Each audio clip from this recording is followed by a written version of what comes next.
Po.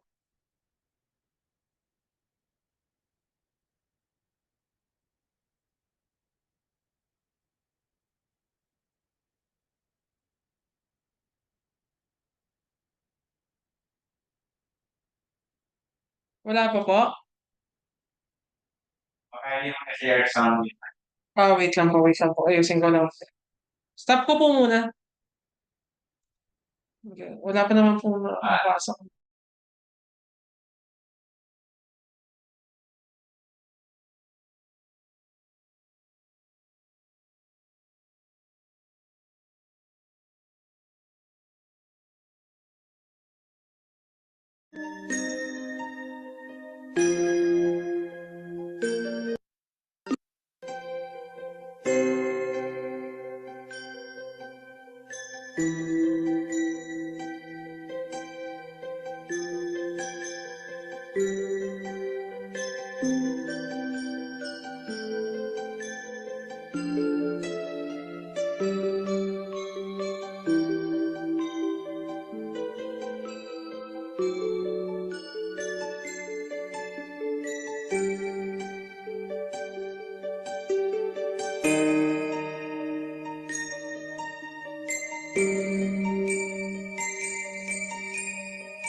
Hello, Helmut.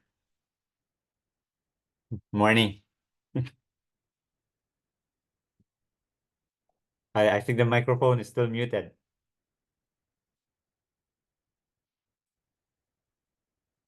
Ano yun? It's very simple. If there's a problem, it's me. Yeah. So, yeah, we just I will do the moderating task then, no? Yeah, As do it. okay, and then I emailed Father John Mark. If he'd be interested, he could probably take the second part because Okay. if that's Yeah. okay with you, Yeah. Decide on that. I think it should be a useful decision since I'm leaving university that you have a clear leading role today. And I'll have a talk with our Dominican friars after our conference. That's also the reason why I didn't react on your question. What's about a convention of cooperation or something like that? I think the friars and my faculty, they have to take a decision what and how to go on. Okay. So that's the reason why I'm a bit reluctant. And that's the reason why I think it's useful that you are the chief. Anyway, yeah. Yeah, If you say so, then I would. No, that's life. Yeah. Thank you really for starting this one. I thought you're staying beyond summer. You said last time you're still staying, or do you really have to go after summer? I have to go, and I think it's in principle it's a good decision to leave the place or the space free for somebody else and for new ideas and so on. It's not very clear what I'll be doing after summer. We can talk about that, but that will become clear during the next weeks. So, okay. Concerning today, there are two women from Switzerland, two students. The boys were a bit lazy and came too late with their propositions. I mailed already with Kerstin Schlögl-Flierl. How to pronounce Professor Kerstin's surname? Schlögl-Flierl. Schlögl-Flierl. I struggled since last night trying to pronounce it. Yeah. Schlögl-Flierl. And she said me this morning she will, let me have a look, discuss the question why the magisterium has problems in dealing with, let's say, what did she say? With gender theory, and she will discuss a bit dignitas infinita. So that's her contribution, and we'll see what Friar Nicanor or Brother Nicanor will say. We'll see. For a while, Helmut. Do you?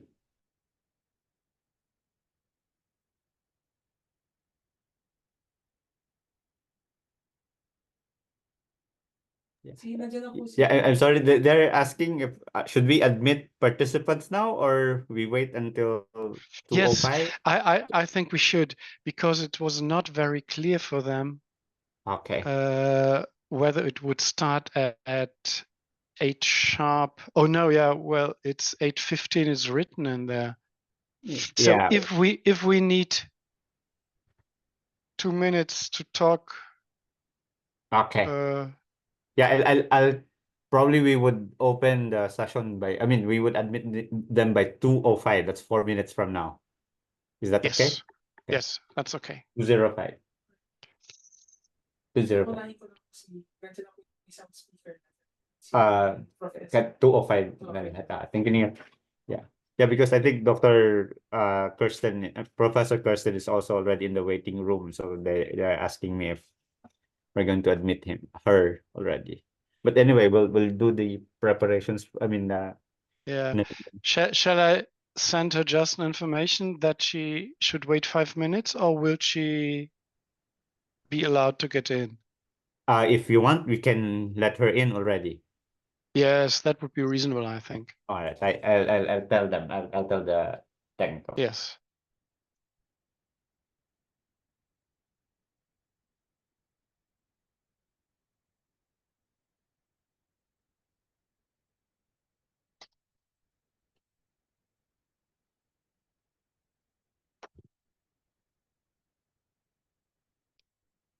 Guten Morgen.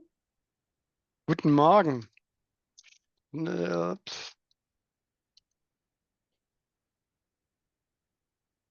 So. Hallo Kerstin. Morning. Good Good morning. afternoon. Good afternoon. afternoon For here, me, it's yeah. morning. Early morning. Morning. I think, Joel, it's 2 p.m., isn't it? Something like that. Yeah, it's 2 p.m. here in the afternoon. And we in Germany and we in Switzerland, we have the same time. It's 8 o'clock in the morning. The sun is shining. Yeah, sunny day. Sunny. And yeah, and thanks a lot, Kerstin, for being interested in contributing some thoughts and to our symposium. It's always a miraculous box what happens. I'm fine with it. I'm Yeah. looking forward to it. And at 10 o'clock, I have to leave. I Yeah. had it on the phone because we have a really exciting Vor-Ort-Begehung. It's about a research project and it's about ongoing or not ongoing. You will see. Yeah. That's on what project?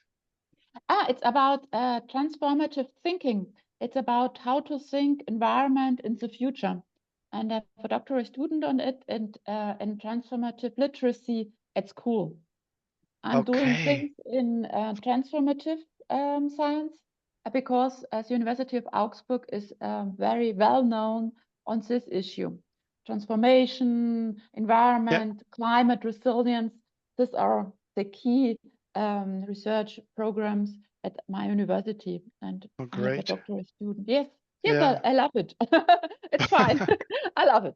But today there is an international group of experts coming to Augsburg and looking what's happening here at Augsburg. And thinking about, I feel like being at school and having exams. Yeah. It's sorry. No, it's a really question of money. A lot of money is normally, And I have good friends in the Bonn University, and they got in the last excellent initiative. So millions. And they prepared each of these, I would say, school tests for adults with 2 weekends, and they hired a hotel, and then the whole group played 2 times with experts in communication this Begehung. And the old director, he left nothing to a random situation. Everything was planned, and the colleagues were, let's say, controlled how to behave. What's about your head, your hands? Yes. I don't know whether everything you is planned. And it's incredible, really incredible. Yeah, I know, because they're coming and looking and where we are working, what we are looking like. It's like okay, but it's science, it's a science. thing. Please look at all our doctoral theses on our Yeah. outcomes and articles on such Yeah. papers, but it's about, yeah, how nice we look. Yeah, and yeah. they have been this advisory committee had been looking on the Kleidung, on the Closing, yes. clothing. Yeah, I know. Mrs. I'm well prepared Schlögl-Flierl, to say, you know. I don't know. That's perhaps you should wear a black jacket. It might No. look more. No, that's why I'm look like a theologian. I shouldn't look like a theologian. Yeah. That's an important thing. Yeah. Yeah. And Because now the in others- Bonn, they have a huge problem. They don't know what to do with the money. They Yeah, have I know. so much money. They really Millions. don't. Great. Yeah, Well, I it's know. But in the last round, Bonn didn't get a cluster. We have Oh. a new Bonn was had problems to re-succeed. It's a little bit wow. No, I realize. No, yeah, it was like it's the first round of the next round of excellence clusters, and Bonn didn't get it. I would say good news. Yeah, I look like I'm like, okay, thank you for so much money. Yeah. So, Joel, these are German problems. Mhm. We have a similar problem in Switzerland. We have always enough money if you engage. But then there is sufficient money in the system to do research we want to do. I didn't realize that's a problem. I didn't before, but now I know it. Oh, you both don't read in the New Testament. Then you should have known. Yes, Yes, Joel, are there things Kerstin and me we should know for? Yep. I don't if Dr. Kerstin, would you be staying until the end or? No, sorry. Unfortunately, I have an appointment at 10 o'clock. I have to leave at 10 o'clock sharp Okay. because it's like this a research appointment, Okay, yeah. research meeting this day. Sorry. Yeah, it's okay. Father Nicanor is also I'm already. really sorry, would be Yeah. nicer to be in here than looking at my clothing. But it's not so nice the situation. It's okay. Oh, It's okay. sorry, Joel. I didn't convey this information, but Kerstin mentioned this just from the beginning. Yeah. So yeah. Hello, Father Nicanor. Hi, good morning. Hello, good morning, good afternoon. Good afternoon. Yes. Nice to see you. I think it's the first time we see. Or did we meet in Manila when I was there? No, I don't think so. I'm trying to decide if I met you when I was studying at Fribourg. Oh. I don't remember because my visits were basically I would only visit for one weekend every year, and then I went for my defense. Okay. What your defense was when? 2015. Okay. So we might have met, but I have a very close friend called Helmut Alzheimer. You know Alzheimer? Yeah, that's an interesting name given the situation. Yeah. So I'm not surprised if I don't remember people. Let me just.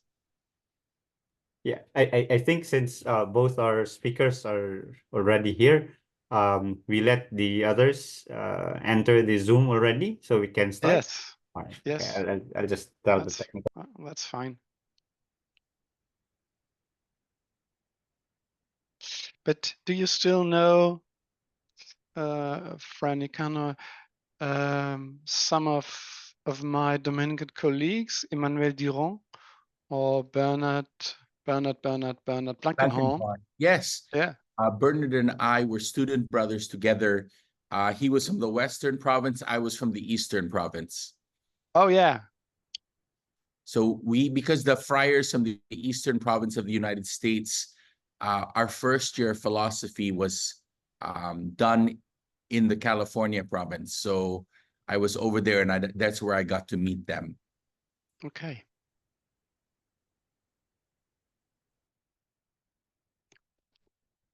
Yeah, just some information for you, Kerstin.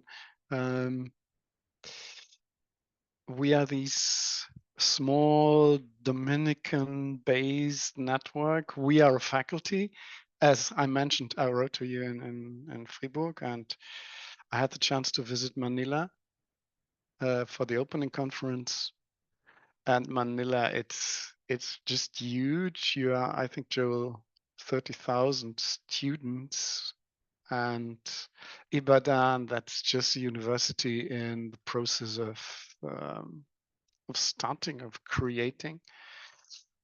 Well, and so we are very, very different concerning our institutional background. But yes, really extremely interesting and exciting. So I think, Joel, the participants can hear us. Yeah, they're already in. Okay. I think we are ready to start if Yeah. I'm just looking for my Fribourg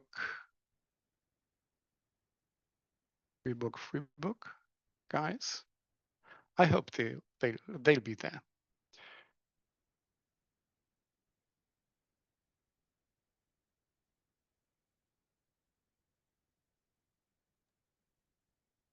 so shall we start?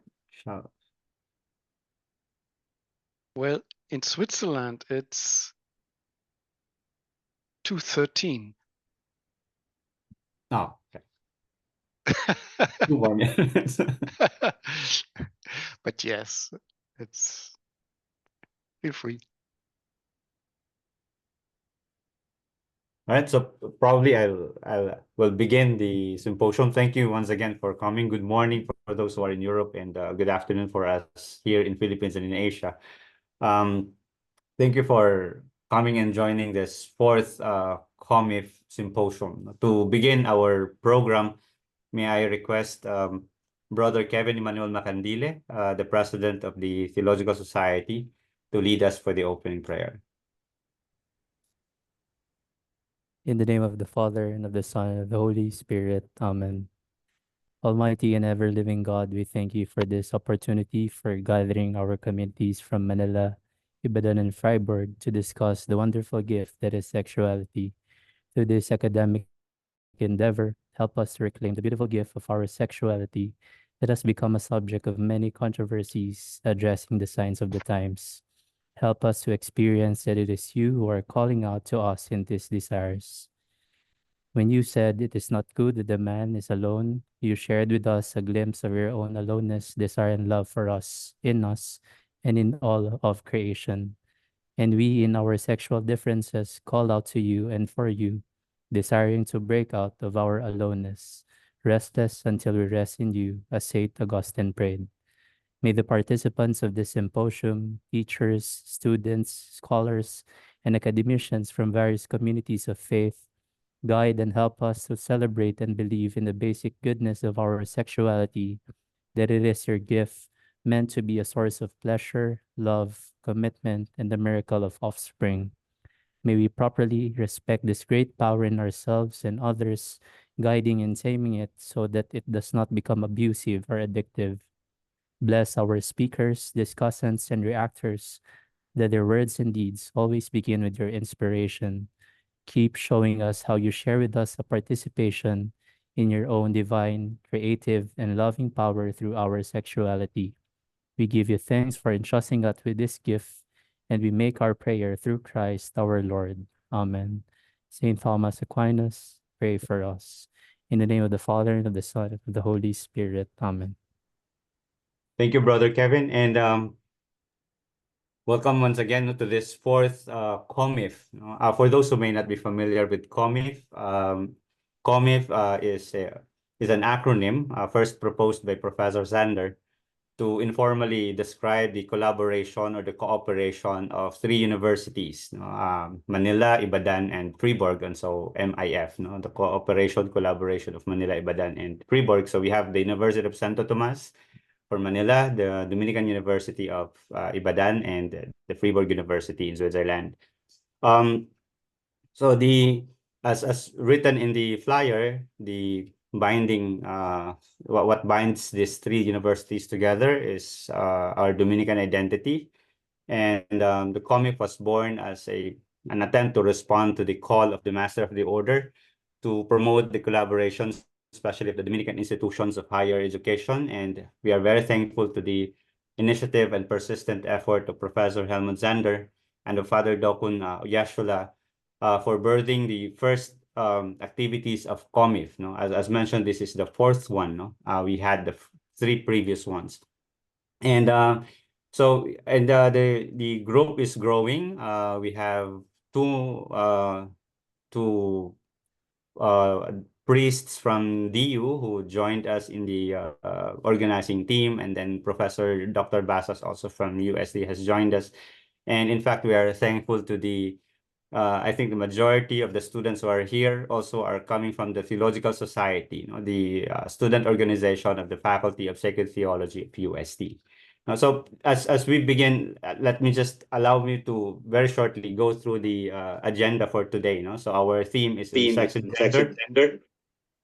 And we will begin with the lecture from our experts in the areas of science and theology. And then we will listen to the sharing of two students from each university. After that, we will have discussion for 30 minutes, and if we have time, we could go for breakout sessions, just a smaller group for a more focused discussion, and then we will take the break afterwards. And then after that, we will come back again after 30 minutes to discuss the context, the debate in context on sex and gender. We will listen to three professors, one from each university, and then that would be followed up again with another discussion or debate. So hopefully we'll be together for about 4 or so hours. So with that, we begin our discussion today. We are very thankful that our experts are available to give us their presentation. So we begin with the discussion about sex and gender from the perspective of science. We have Father Nicanor Pier Giorgio Austriaco, OP, PhD, SThD. Father Nick is a professor of both biology and theology here in UST Manila. And we are thankful that he graced us, and he will first present to us sex and gender from the perspective of science. So Father Nick. Thank you very much. Let me share my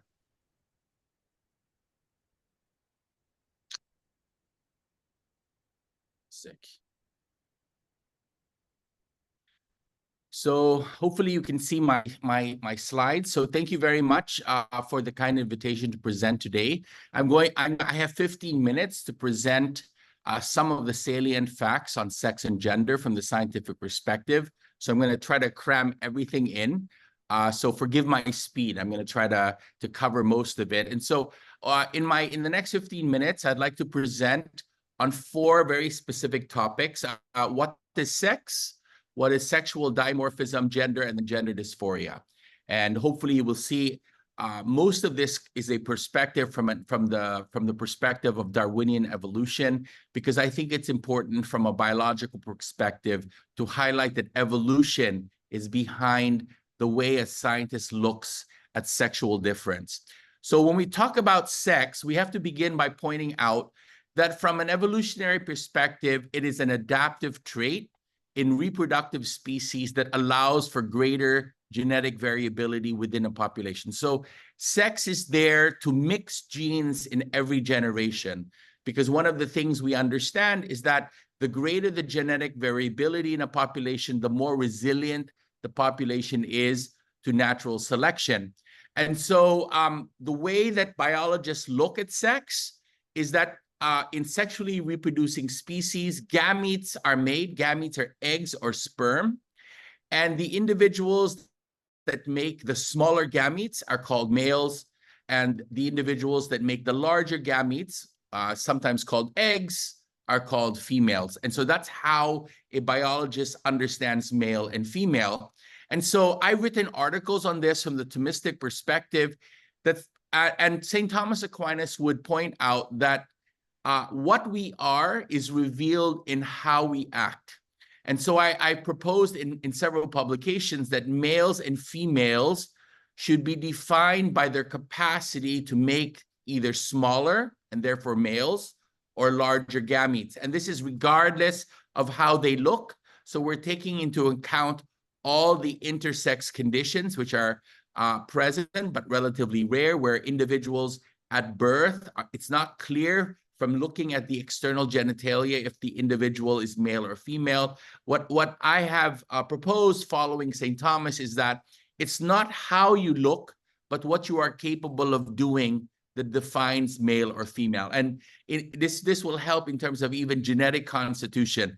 Again, it's secondary whether you're XX or XY. What's important is, can you make eggs? Can you make sperm? Now, with regard to sexual dimorphism, and this is really important to highlight, sexual dimorphism obtains when males and females of a species have different appearances other than their sexual organs. And so here you've got peacocks and peahens on the upper left-hand side. And then you've got Siamese fighting fish, betta fish, where the individual who is male, the individual who's female, they look radically different. And for the most part, males are more adorned. Males tend to be the ones that look more attractive. They have more abundant display. You can see that for the most part. You know, if you look at the lion, it's the male that has the mane. It is the male that is more adorned than the female. And once again, sexual dimorphism is evolutionary adaptive. It is good for the species, and it occurs where one sex, usually the male, has evolved to compete for individuals of the other sex. So males will compete with each other for a female. This is called sexual selection. And over the millennia, over long periods of time, in order for males to compete, males have to be distinguished from each other. You have to be able to say this male is better than that male in some way that the female is able to distinguish. This is called sexual selection. And it's usually, it's important to see that individuals that are chosen in terms of the males tend to be more ordained than the individuals of the sex that is choosing.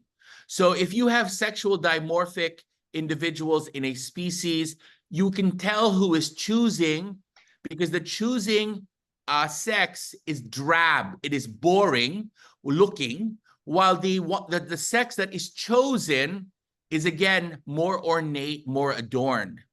And you can see this again in the peacock, the peahen, the lion.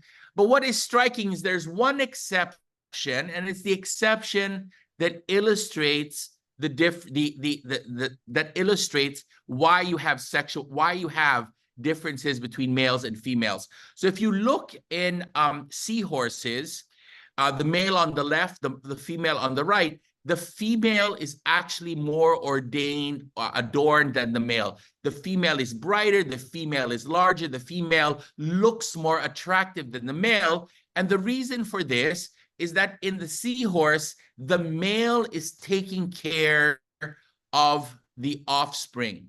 And so we have a biological explanation for sexual dimorphism.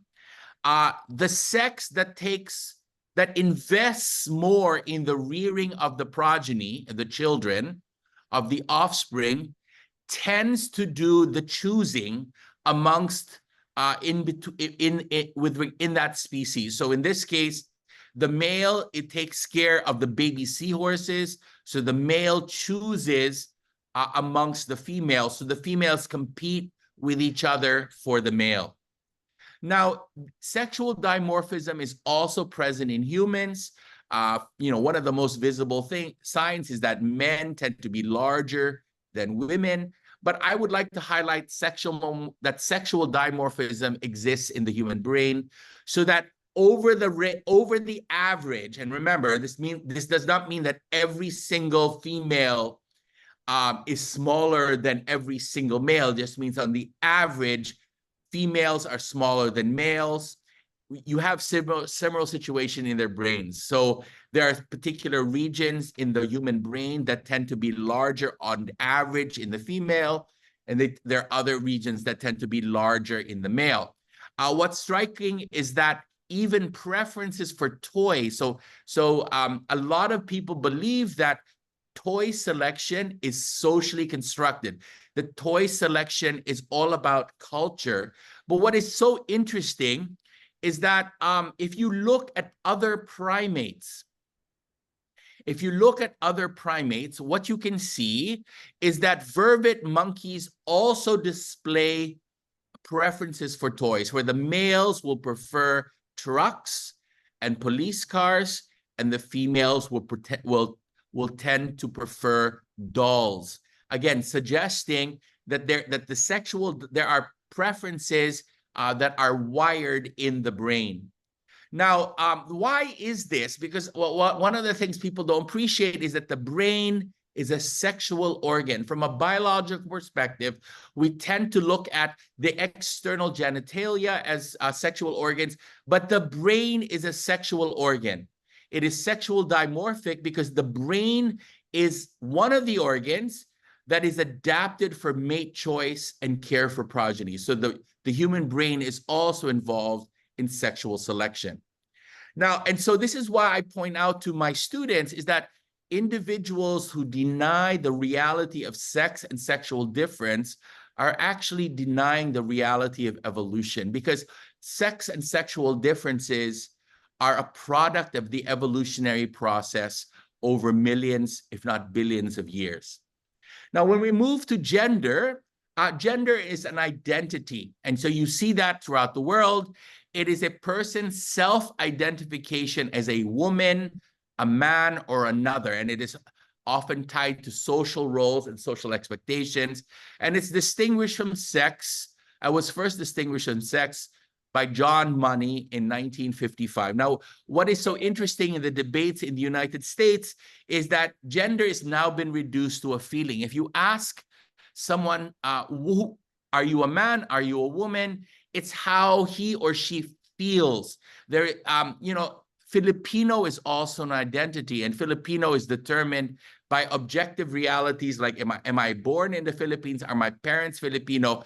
But gender is unique in most of the identities that I'm aware of, that gender is now reduced to a feeling, which is why I have read so many feminists who are deeply upset. Because for feminists, being a woman is more than just a feeling. Being a woman is a lifetime of experience. And one of the concerns that they have is that the gender ideology that is taking over much of Western civilization is actually reducing and diminishing the experience of what it is to be a woman. Now, it is assumed today that gender is a social construct. And what I mean by that, I think the consensus about that is that it is an idea that is accepted as natural by a community, but may or may not represent a reality shared by those outside that community. So, and what you see here is that in the West, I looked up last night, how many are there? There's over 40, and they continue to be invented. So I've had lists of 70 genders. Most people assume that there's only 2 genders. No, there are significant numbers that are increasing in the West. Now, from a scientific perspective, there are only 2 gender identities that are evolutionary adaptive. In other words, evolution only cares about 2 gender identities, male or female. If you have another identity that is other than male or female, you're usually maladaptive. What I mean by that is that because if you're a trans man or a trans woman, it's often associated with sterility. It's maladaptive. It's not these are traits that are not over time, over the population, will not lead to having more and more progeny as compared to other gender identities. We now end with gender dysphoria. There's a huge debate throughout the first world over gender dysphoria. And, you know, it's a discordance, it's a difference, a self-identified difference between one's sex and one's self-identification as either man or woman. Sex is usually, again, I'm talking about the category associated with biology, whether or not you make large gametes or small gametes, and then one's self-identification. One's self-identification is either a man or woman. And one of the most famous cases of gender dysphoria is Bruce Caitlyn Jenner. And this will remain in many ways a paradigmatic Vanity Fair cover for the transgender transitioning. There are 3 categories, and I have no time to go over this. You have early onset gender dysphoria. I've actually, as a priest, had to accompany families with early onset gender dysphoria in the United States. This is the scenario where a young child, 3, 4, 5 years old, identifies as a gender other than the sex that he has. I was involved in these situations because what will happen when this child goes for First Communion? I encountered a family where the parents wanted their son to wear a dress when he went up to receive First Holy Communion, and the bishop asked me to intervene and help. So there's early onset gender dysphoria. Late onset gender dysphoria is associated with adult individuals who basically come out and self-identify as the gender that is other than the sex that they have. And most recently, you have rapid onset gender dysphoria, which is what you see when teenagers who did not have any history of gender dysphoria while they were young, as they approach puberty, then manifest gender dysphoria. There's a whole debate in the United States about the causal origin of these different categories. Note that the early onset and late onset are primarily males who then identify as female. Rapid onset gender dysphoria, which again is relatively recent with regards to phenomena. It's primarily adolescent girls who now identify as male. The cause, let me point out that the cause of gender dysphoria at this point is unknown. However, recently 5 European countries, this is the past year, have restricted hormonal treatments for teenagers with gender distress. And instead, they have recommended holistic, non-medical psychological treatment. And I'm going to end with just highlighting the CAS review of gender identity services in the United Kingdom. It was released 2 days ago. So this is the most recent data that just came out. It came out 2 days ago. And it was an examination of the science behind how physicians in the United Kingdom approach gender dysphoria. And I just want to highlight 2 different quotes from the review. First one, clinicians have told us they are unable to determine with any certainty which children and young people will go on to have an enduring trans identity. This is the recognition that of data that suggests that up to 80% of children who identify as trans will actually resolve their gender dysphoria, returning to their sex, the sex of their bodies. What's so striking is that most of these children will grow up as gay adults, which is why there is a debate in Europe as to whether or not the trans phenomenon encouraging young children to undergo transition is actually an attempt to deal with homosexuality, because in many societies, it is better to be trans than it is to be gay. And so that many children who struggle with a gay identity will then identify as trans, and this will be in fact more affirming and more accepting than being homosexual. And so there are a lot of critics of the trans movement that are actually from the LGB but not T movement. Second, what you see is that the CAS review acknowledged that for most young people, a medical pathway using drugs to address gender-related distress is probably not the best way to deal with this phenomenon, and that they recommend holistic psychological intervention because there's a lot of underlying psychiatric conditions often associated with the trans identity. Finally, I would like to point out that as this paper acknowledges from 2022, there's an increasing number of individuals who are self-identifying as detransitioners. These are individuals who first affirmed that they were transgender, they began to transition, and then at some point down the road, they reversed the transition process, have chosen to return to the sex of their bodies. So in conclusion, I just wanted to finish. So sex is a scientific category while gender is not. Sex is a product of evolution while gender is not. And these are very simple statements. And then sex is clear. We understand sex while gender is not. And so these are three different, from just the pure scientific perspective, this is what I wanted to affirm. Thank you very much for your kind attention.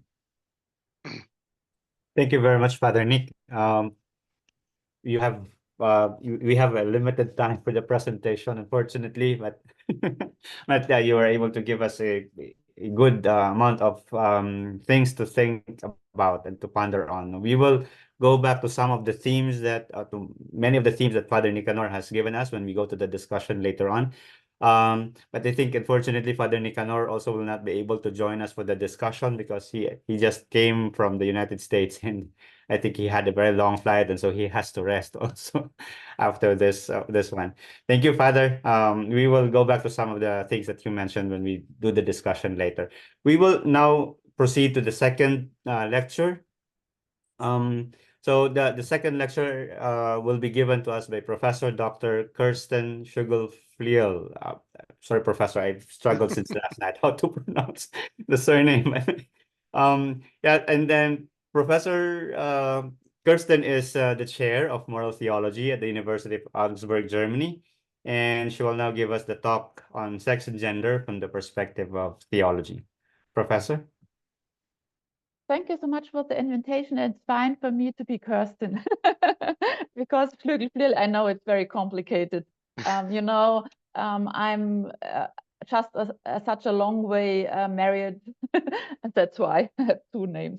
Okay, I show you my slides. And in my talk, it's more on a Catholic perspective because I'm dealing with the new document of the Congregation of the Faith, Dignitas Infinita. On Monday it was published because that's almost the newest one on the topic, and it's more about gender theory, and I think it's a good complementary to the talk before than now, because it's more about to see it in a gender theory perspective and to look what means to be in this field in a theological way. Okay, that's why my agenda, I give a short introduction, Dignitas Infinita, this document from last Monday. Then what's the problem behind why gender theory is called gender ideology, also different concepts of nature are behind. And it's interesting to look at nature as a source for interpreting. And third, what are the possible theological consequences of taking gender theories seriously in a theological way? It's like, you know, having a debate with the magisterium on the one side, and on the other side, have theological consequences seen. And you have a long tradition, not so long, but a tradition, Pope Benedict says about gender. Gender denies the duality of men and women coming from creation. Pope Francis, in his apostolic exhortation Amoris Laetitia, said, gender undermines the anthropological basis of the family because personal identity and affective intimacy are radically disconnected from the biological difference between men and women, and it is possible to distinguish, but not separate biological sex and the socio-cultural role of sex, gender. I think that's an important quote by Pope Francis on this issue, and you have a document of the Congregation for Catholic Education from 2019. The denaturalization is an option for decision of emotional subject. There you can see what is happening in school and how we should ongoing with the gender discussion in school. And now the last, and published on Monday, and Dignitas Infinita, it's a document of the Congregation of the Faith, and it's one issue is gender theory, only one under many issues, but the gender issue is very highlighted issue just before releasing this publication, and it's always interesting what the magisterium is saying about these issues. And I have some quotes of Dignitas Infinita. At the same time, the Church highlights the definitely critical issues present in gender theory. Regarding gender theory, whose scientific coherence is the subject of considerable debate. Under experts, I have to put it like this. Among experts, the Church recalls that human life in all its dimensions, both physical and spiritual, is a gift from God. This gift is to be accepted with gratitude and placed at the service of the good. Desiring a personal self-determination, as gender theory prescribes, apart from this fundamental truth that human life is a gift, amounts to a concession to the age-old temptation to make oneself God, entering into competition with the true God of love revealed to us in the Gospel. And in 58, another prominent aspect of gender theory is that it intends to deny the greatest possible difference that exists between living beings, sexual difference. This foundational difference is not only the greatest imaginable difference, but is also the most beautiful and most powerful of them. In the male-female couple, this difference achieves the most marvelous of reciprocities. It thus becomes the source of the miracle that never ceases to surprise us, the arrival of new human beings.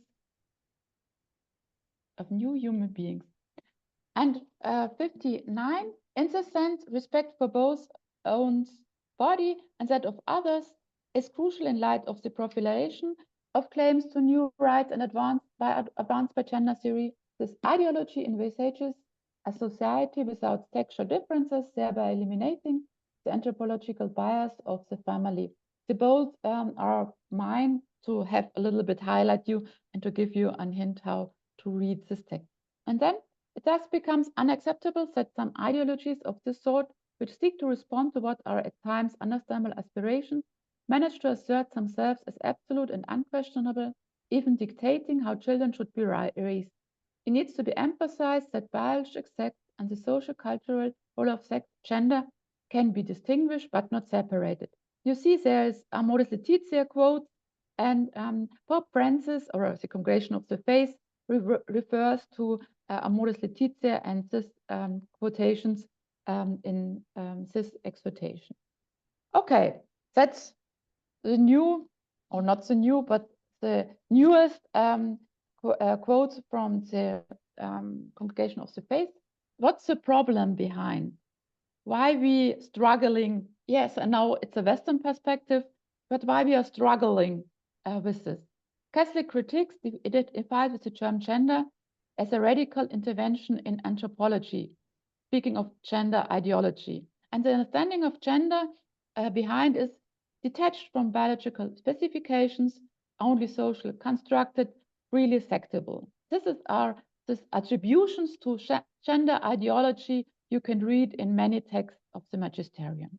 In my scientific experience and practice, there is no one gender theory, but there are many gender theories. The first point for me to make, it's not one gender theory and it's always the same, but gender theories are many theories, and they have in common, and that's important in my opinion to say, the category of gender is an analytical tool to uncover existing asymmetrical relationship constellations. That's how to use gender, or the category of gender, how to do it. It's not like, having a biological approach. That was the first talk today, this morning. It's a more how to use it as an analytical tool. And the analytical tool is how sex and gender should not be separated, yes, distinguished, but how they intervene and how asymmetrical relationships and constellations have problems, yes, and that's it. And what's the problem behind? I like to go a step further back. It's nature as a social construction. That's the problem about what the magisterium is thinking and many theologians are thinking, and what gender theorists and gender scientists are thinking. On the one hand, on my right side, there's divine law derived from nature, superior to human law. Its divine law is supratemporal, unchangeable, neither by sacral nor ecclesiastical legislators modifiable or abolishable, and determination of what marriage and family, men and women, as well as sexuality, are and should be essentially. That's a natural law logic. And in this natural law logic, derived from divine law, everything from the magisterium in the last decades is said. Nature is the main point. You can say it's the starting point, but how to see natural law and how to see the connection to divine law is in this way. And that's why homosexuality all along was said to be unnatural. Inter and trans persons and options of a third sex were against the natural law. Surgical interventions were against the natural law because they tried to overcome the constitutive difference of men and women. And that's the argumentation. And you have a very objective character of the moral in this point. It's a more morality, no subjective decision. But that's the yellow one. But from an epistemological point of view, the law of God or of nature is not insightful by itself, but only along a human interpretation, which is culture and time dependent. Science design refer to localization in the method. That means you're always interpreting nature.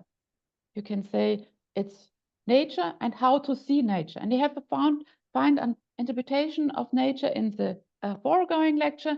And here I would like to look on interpreting nature in the sense of gender theory and in sense of moral theology. It's my subject in this way. And you can see Klaus Demmer, I know it, he's a famous moral theologian, and I can, perhaps somebody knows him. He was a moral theologian of the 20th century in Germany and professor at the Gregoriana in Rome, said, normative nature is not fixed objectivistically. The objectivity of its validity is the result of an ordering function of moral reason.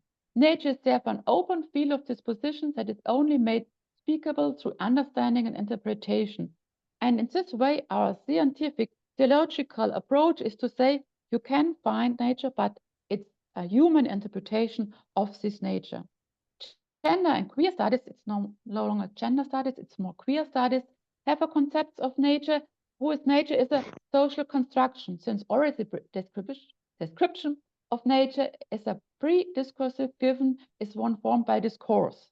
They say queer studies, gender studies, it's our saying on nature gives us our roles. We are seeing a social construction of nature. And that's, this unmistakable lines of rupture to a way of thinking which is inherent to a metaphysician of nature interpreted as the unchangeable will of God. And there is the rupture, If you are in a natural law logic coming from divine law, you see unchangeable will of God in nature. In a gender theories thinking, there is a social construction on nature, and how you interpret nature says many things about you as a person. That's the point in here. You have this natural law logic versus human rights logic in the last decades, I would like to say. And our starting point about saying it would be Second Vatican Council, understanding of marriage based on personal love, but then refers back to neo-scholastic patterns of thought, here Humani Vitae. And this is the approach and always, you know, a little bit like a battle. I would like to say no battle, but I have to confess it's a battle about natural law logic on the one hand and human rights logic in the moment in a secular way. And now I have to say what is about it. I have to look at what we can say in a theological way on it. And a look in the Bible is always a good look, I would like to say as a theologian. And we have in the Deutsch and German Einheitsübersetzung in Genesis 1:27, God created man, male and female, as männlich and weiblich. It's called in German. It means that these are a merism, a designation of pools that includes everything that exists in between, including sexual minorities and minoritarian genders. I look in the Bible and the text, you know, in the Hebrew, that it's not a man and women, but male and female, männlich and weiblich. It's more about attributions and not about the sex as it is. That's why it's a designation of pools. That's important, not a dichotomy, but a designation of pools. And then you can include all other sexual minorities and minoritarian genders in this two poles, male and female. And it's important biblical interpretation. There it is in the German Einheitsübersetzung of the Bible. At the end, I have to admit, it's most of time an argumentation by a natural law you can find in documents of the Roman Magisterium. It's a natural law logic you can find in there. But if you take gender theory seriously, not much would change anthropologically in itself, but it is the family really threatened by gender theories, or do we not rather have to say goodbye to traditional understanding of roles by gender theories? It's the anthropological question is one question, but you have to really look very carefully what is happening by gender theories on our understanding of families. The roles, the social roles are defined another way around, and there's no determination on social role. I say biological things are biological things. I'm a mother, you know, I'm a mother. That's it. But social roles can be defined in another way by gender theories. But above all, the question of gender for the alienation of press would be more questionable, and that's the important issue. The metaphors of Christian as bridegroom, and the church as bride should be reconsidered, for example, because when you take gender theories really seriously, we have to think about what is biological and what is your social role. And is the biological determination of Jesus the argument for the ordination of priests? And that is questions by gender theories. Nobody ignores biological elements. I know I'm a mother. I breastfeed my children. That's only my role. I can do it. But everyone should ask about questions of power hierarchy in the background. And gender theories are analytical tools to question. That's it. Not to deny biological things, but to question roles. And that's important to differentiate in this moment. The understanding of nature also still requires a very strong emphasis on sexuality in its function for children and descendants. And that's why the natural law logic, the German magisterium is in, always say the goal of sexuality is to becoming descendants. Yes, there's one goal, but other goals should be love, identity, relationship. You can find many other senses of sexuality in this way. And furthermore, in consequence, all gender reassignments, surgeries are rejected altogether in Dignitas Infinita, because the document Dignitas Infinita is written in this natural law logic. And that's, you can say that's the starting point. You can say it's a problem, but I would like to analyze this, why we have this very critical things about gender theories in this new document of the Vatican, and how to think as a moral theologian in this way, that you can say Gender theories helps you to see power and hierarchy problems in the background and to look at social roles which are combined with biological things, but should be a little bit more looked at differentiated. Thank you so much for your attention, and I'm looking forward for the discussion. At 10 o'clock I have to leave, but in this time I have time to answer all questions you have. Thank you. Thank you, Professor, for the presentation and for that distinction between the social political implication versus the biological implications of gender theory. And I think that would be a good point to revisit during the discussion later on.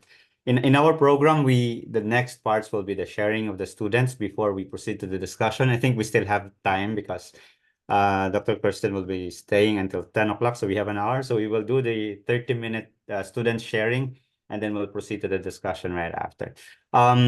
Since I'm the one moderating the session, so allow me to just start with the students from the University of Santo Tomas, Manila, and then I'll pass on the task of moderating later to our colleagues from Ibadan and Fribourg. So we could probably begin with the sharing of Sister Lacis Navarro, our student in the licentiate and master's program in theology from the Faculty of Secular Theology, USD. Sister Lacis? Yes, good afternoon po. It's a joy to be here with all of you, and I thank Sir Joel for inviting me. I am Sister Lacis Navarro from Mexico, but I've been here in Asia since 2008. So I would like to share in a perspective, under the perspective of a missionary. And I don't say, and I don't pretend to call myself a counselor or a person with a lot of knowledge, but in our experience in the mission, I can only relate to what the Catholic Church says in the Catechism of the Catholic Church, that the number of men or women that have deep-seated homosexual tendencies is not negligible. And this inclination, which is objectively disordered, constitutes for most of them a trial. And I have seen that in my own family. And they must be accepted with respect, compassion, and sensitivity. That's why they are also called to fulfill God's will in their lives. And if they are Christians, to unite the sacrifice of the Lord's cross, the difficulties that they may encounter from their condition. Regarding to these, I remember what St. Thomas says about fortitude and temperance. He says that all these virtues will help us to attain our goal, which is the eternal happiness and to possess God. It's not only morality because we want them to be good and we want them to be chaste and we want them to be holy, but because we want what is good for them. We want them to be truly happy. What I have experienced in our labor, in the missionary labor, to talk about gender, it is still a taboo, yes and no. From the community or from the country I come from, homosexuality has been very open, especially what Father Nick said, the rapid form of dysphoria. But now people, they want to talk about it, but not to be questioned about it, just to maybe, I may say, to justify, I am like this because of this. I am like that because of that. But when I see everything has also to do with imitation and social media. Wherever we go house to house visitation. We can see children being called bakla, tomboy. That means the elders call them like that. The elders put them scared. The elders give them lipstick so they can put on. Or the elders, you look at you look more than a girl. more like a girl, you look more like a boy. So that is making, because the Filipino we know that in the midday program there is a homosexual leading the program, and every person will clap at him and make and he's really funny, and I have to admit he's really funny, and he makes the program to be very successful. But what we don't see is that the imitation that is taking toll on our children and teenagers. What I see that is the most, for me, most dangerous is the non-binary gender, because there is a total lack of identification. I am not a man and not a woman. I am nothing. So if you do not identify yourself with something, where are you grounded? Where are you rooted? I have a cousin. She is in Mexico, and she says that she's non-binary. I have a brother. He says that he is homosexual. And what I have seen, and this doesn't come from a theologian like like all of us studying theology, or all of you, our professors, but they have been able to be accepted, as Pope Francis has said, with mercy and compassion. And they have been able to, little by little, to recognize who are they.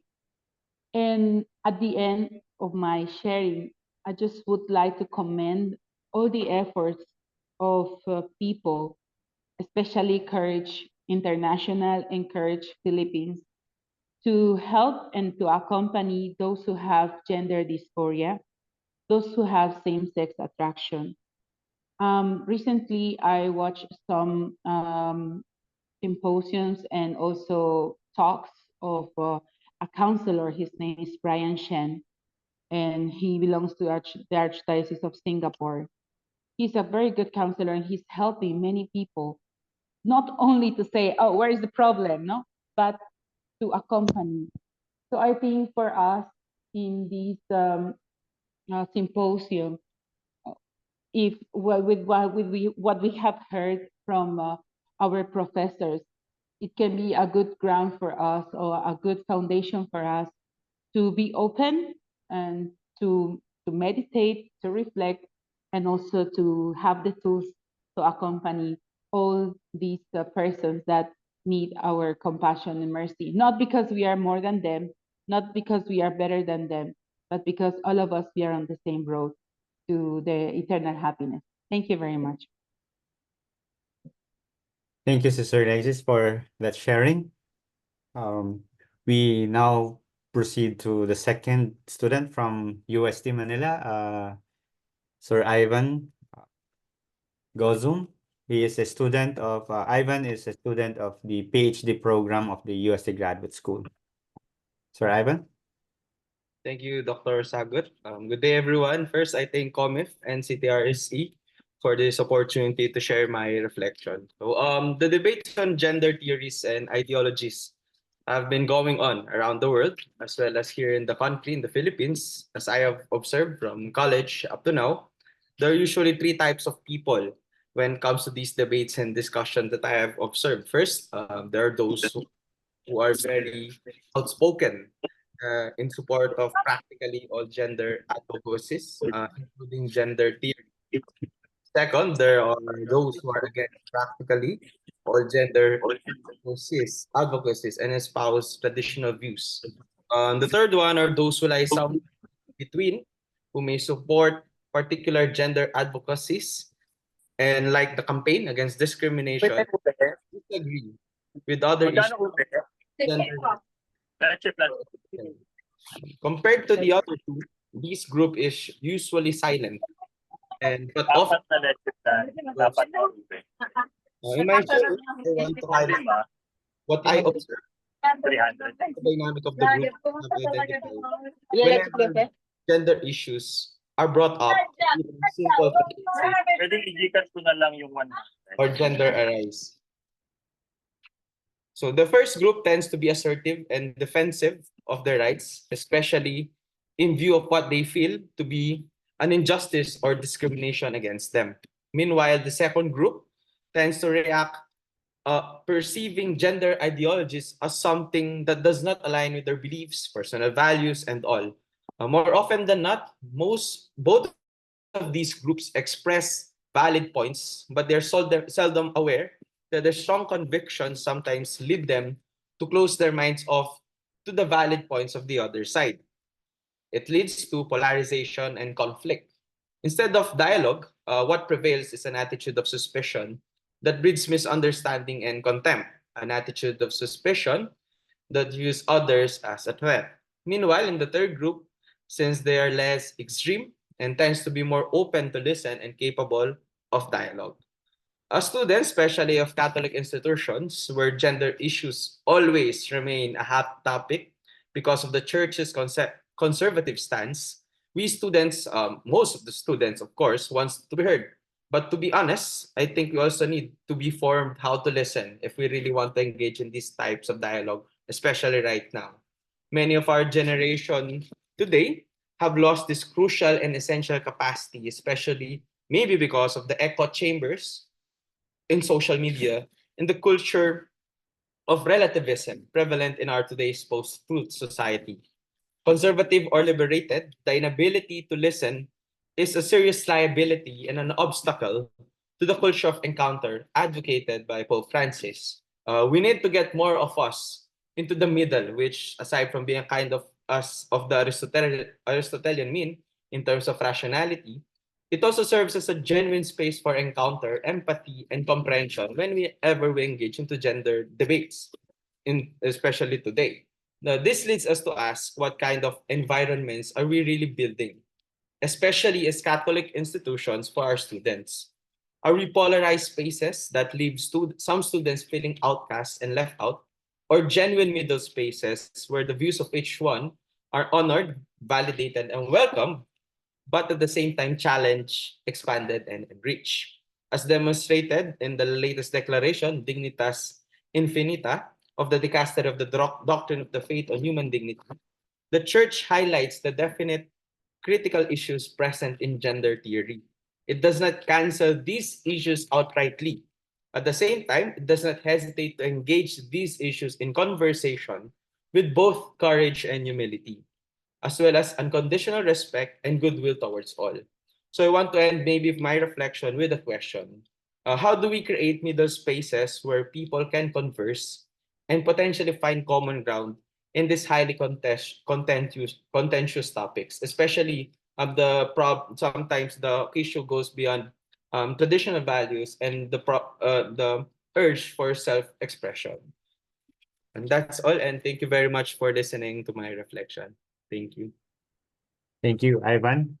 So yeah, I think we're done with the students from Manila. I'll pass now the floor to Helmut to introduce to us the students from Fribourg.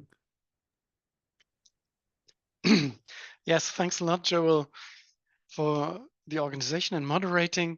There are 2 female students from Fribourg because the male students were just too lazy and not quick enough. So I'm very happy to present 2 women, and that's perhaps part of our situation in Europe. The first one, and both students who do studies in interreligious studies and are not mainly part of the of studying theology. So I would like to ask Stella Bettini to give us her presentation. Hello, everyone. Thank you for the invitation and for the talks that were already given. Melissa and I, we will do our presentation the 10 minutes together because we thought it gives us more possibility to not overlap and to make maybe to get an introduction into a wider context. We did a big brainstorming session about what we could tell you. We tried to kind of give you an overview a bit of the situation we see in Switzerland But nevertheless, it's to say that, as already said by Professor Zander, we have maybe a viewpoint from humanities, so from the study of humanities. We also live in more an urban space, so we'll see the difference between living in a city and in a village. And we will focus more on the concept of gender, the third gender discussions, and not so much about topics of sexual orientation. That's kind of the first introductory part, and I will give now, Melissa, you can take over for the first part of our presentation. Thank you.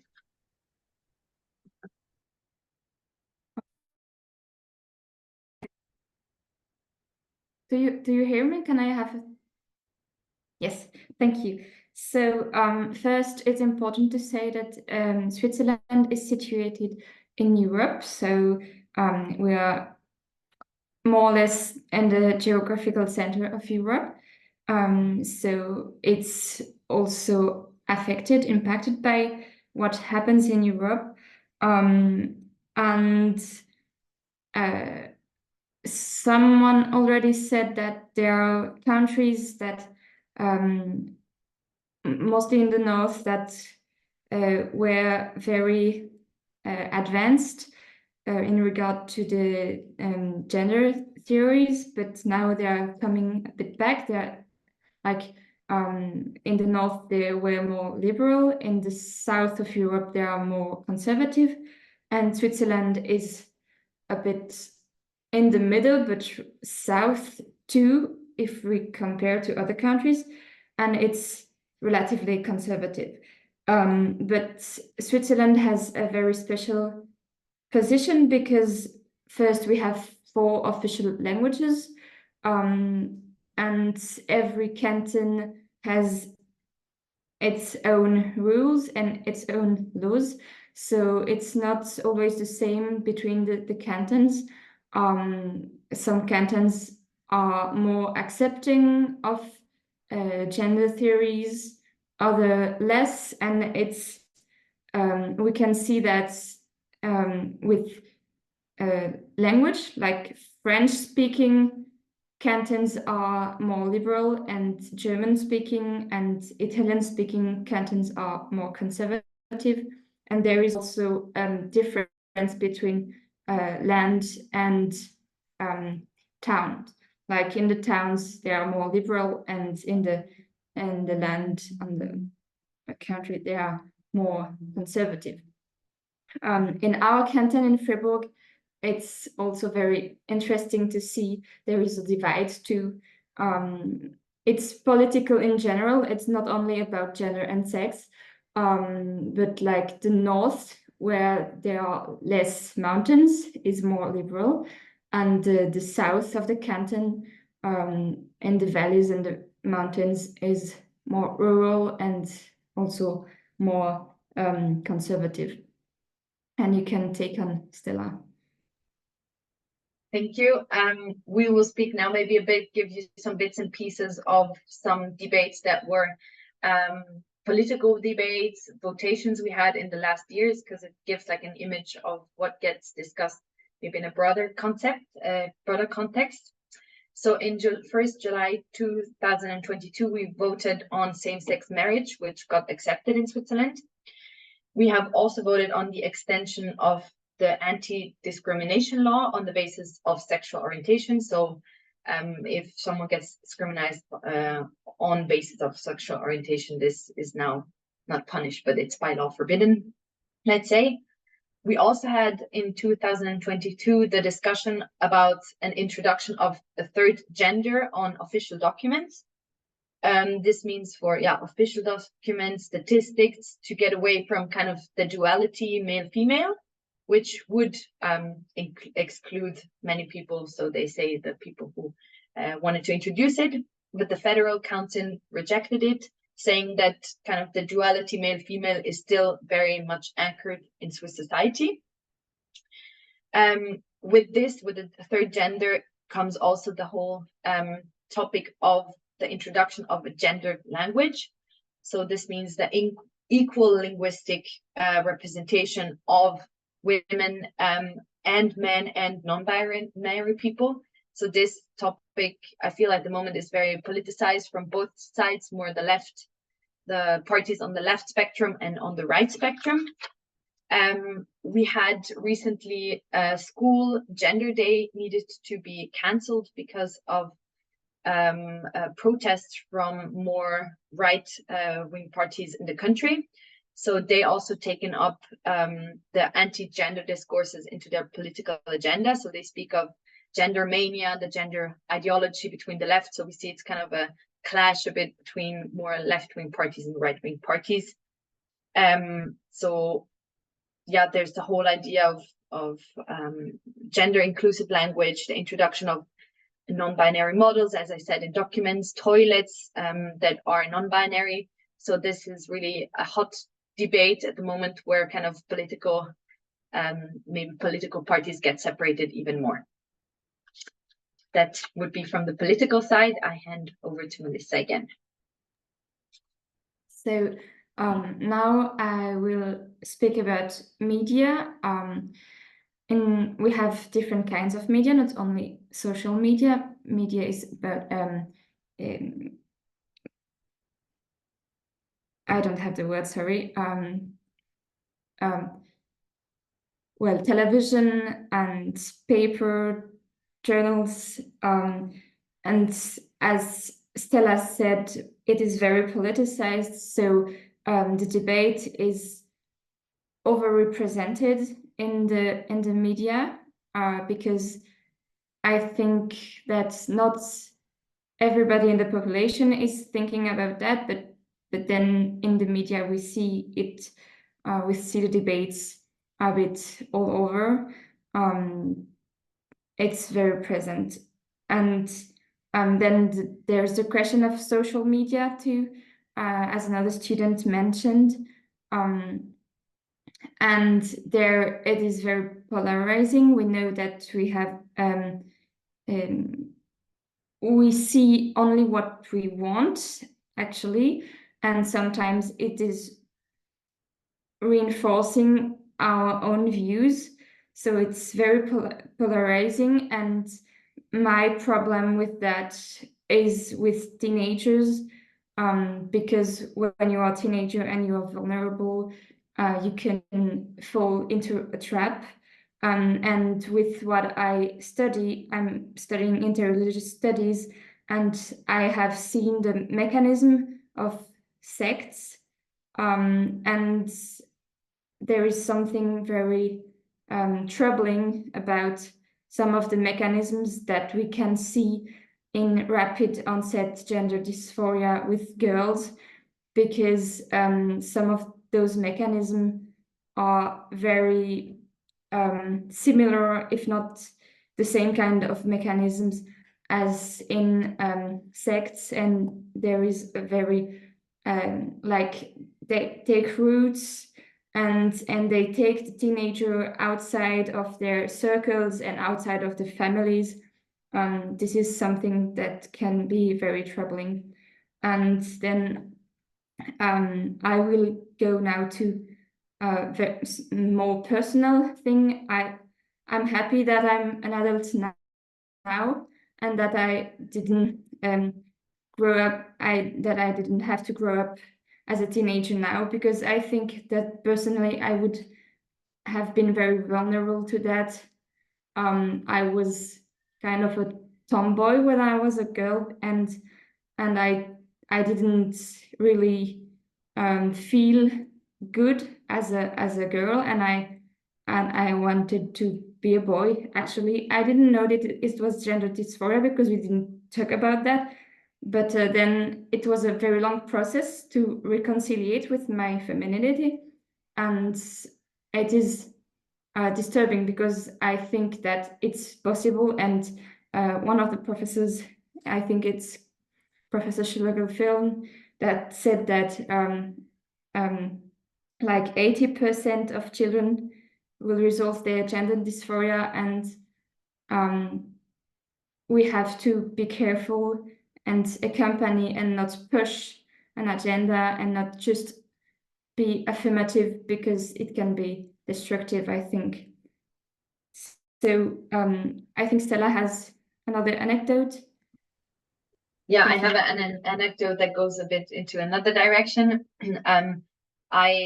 In some circles, I would say on the left political spectrum, sometimes when you meet new people, when you present yourself, and you're not saying only your name and maybe your profession or what you study, but also your pronouns. So that was once I have always heard about it, and then I came into a group of new people and they wanted to know my pronouns, and I have not really actively thought about it, and I just said she, and some said them, they. So what I find interesting is maybe the development to, you can not really read from appearance. That falls kind of away. You need to really explicitly say what is your gender identity and say it, and people need to accept it. So that's I don't want to judge or give my opinion. It's just something that I see and experience, that really the thing of reading from appearance, and yeah, you cannot read from appearance. And even if I look as a female, as a woman, maybe I'm not. So that's kind of the insecurities, and also the point of choice. You can choose what you want to say to others, but you need to say it, because yeah, reading from appearance gets harder and harder. But yeah, I think it's important to say that this debate, what we presented is from our perspective. This debate can go past people that don't really know or are not so interested in it. So it's kind of, yeah, it's difficult to say really, to give a global picture of Swiss society, because we have our perspectives, but that's with all of the topics.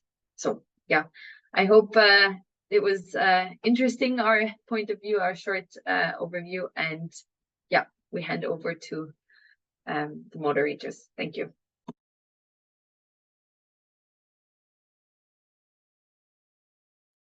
Yeah, thank you, Melissa and Stella, for the sharing. I think we can now proceed to Ibadan. We can listen to the sharing of the students from the Dominican University.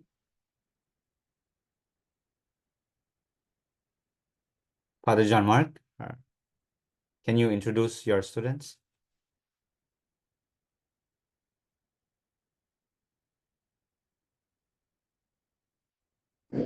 All right. I would like, good morning, everyone. Here in Nigeria, I think that should be afternoon in the Philippines, and I think it should be morning in Switzerland. So I would like to introduce the first person, Ruby. She is year 2 philosophy student, and so she will be speaking now.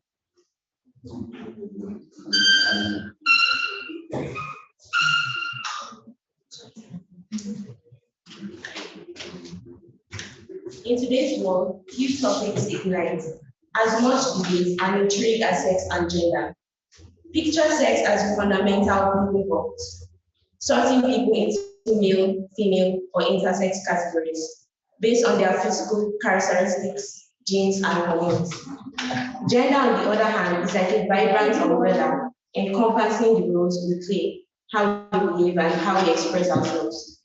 Under this umbrella, you find a kaleidoscope of identities like cisgender, transgender, non-binary, and many more, with new ones emerging practically every day. The controversy surrounding sex and gender isn't just a distant debate. It's reshaping the fabric of our world and society, touching on deeply ingrained cultural beliefs.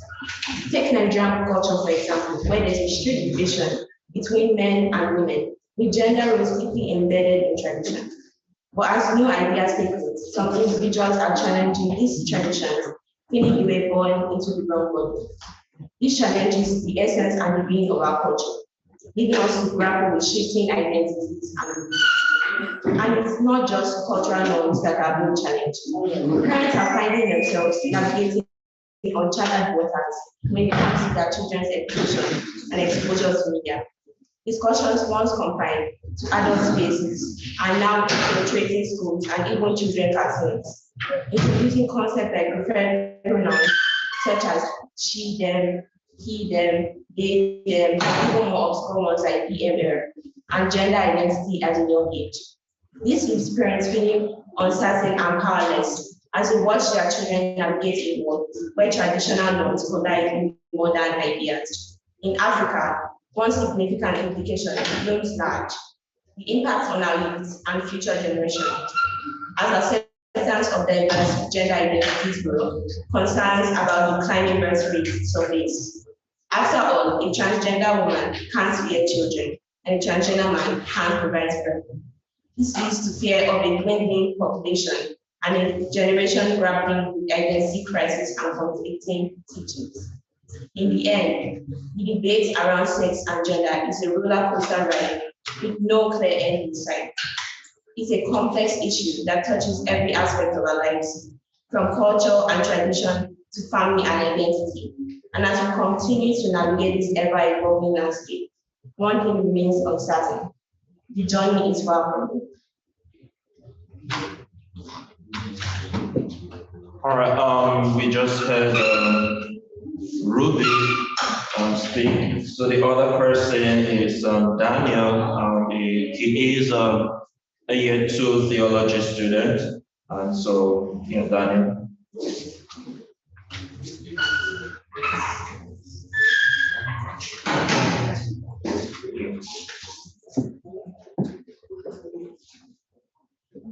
Speak louder. Good morning, everyone. Yes, following from what my colleague mentioned on the topic sex and gender, Nigeria is a quite unique space. And then, of course, gender usually can be as a factor of biological or social construct. Yeah, in other parts of the world, some persons feel that gender is primarily a function of only the biological aspect or trait of the human person, depending on the hormones the persons possess and what. And then also there's an emerging view that primarily centers it on being a social construct. However, in our climate here in Nigeria, and particularly in many parts of Africa, there are no strict laws against transgender. There are no laws at all. So what we have currently in our laws are criminal laws against homosexual acts, but for transgender acts, there are no criminal laws yet instituted in legislated form. So primarily, we have some very prominent cases in Nigeria, like Bobrisky and James Brown. We've had cases recently. Bobrisky was arrested because she, in as much as for EFCC related problems and some crimes pertaining to the use of funds, but she is someone that goes against the culture. We have a general understanding around here that transgender, or when a child is born, depends on the biological trait particularly, and not some social construct at all. Your genitals are the primary reason for why you should identify as a gender or as another gender. So we have a case like Bobrisky where he actually is a male, Mr. Idu, but prefers to be identified as a female. It's not something that is socially acceptable in Nigeria. So the community, in as much as there are no laws for that, the community actually kicks against it. It does not accept people like that. We also have a case of James Brown, who is also a male person by biological, by birth, but he chose to be identified as a female. The same way the community does not accept that at all. Probably in the nearest future, because laws are born out of an understanding by the community, probably it might be identified as a criminal act to be transgender. But currently what we have is just the communal rejection of what it is. So primarily, the point I wish to actually make or emphasize upon is the fact that in Nigeria, gender depends primarily on the biological makeup of the individual. And then, of course, other parts of areas of socialization like the family, like peers, mass media, even religion tries to assign proper gender roles for each of the persons involved. Thank you. All right, Joel, so these are the two students from the Dominican University. Thank you, Father John Mark. Thank you for the sharing. I'm sorry I didn't get the names of the students, but thank you for. Yeah, for the female student, Ruby is her name, and then for the male student, Daniel. Thank you, Ruby and Daniel, for sharing with us your impression and the context of the sex and gender discussion there in Nigeria. So I think we are done with all our students sharing. We thank once again the sharing of Ivan, Sister Laces, Melissa, Stella, Daniel, and Ruby. Can we give them a round of applause, please, for the sharing that they just did? And we have 30 minutes before Dr. Kerstin, Professor Kerstin leaves the session, so we might as well make use of the remaining 30 minutes to proceed immediately to the discussion.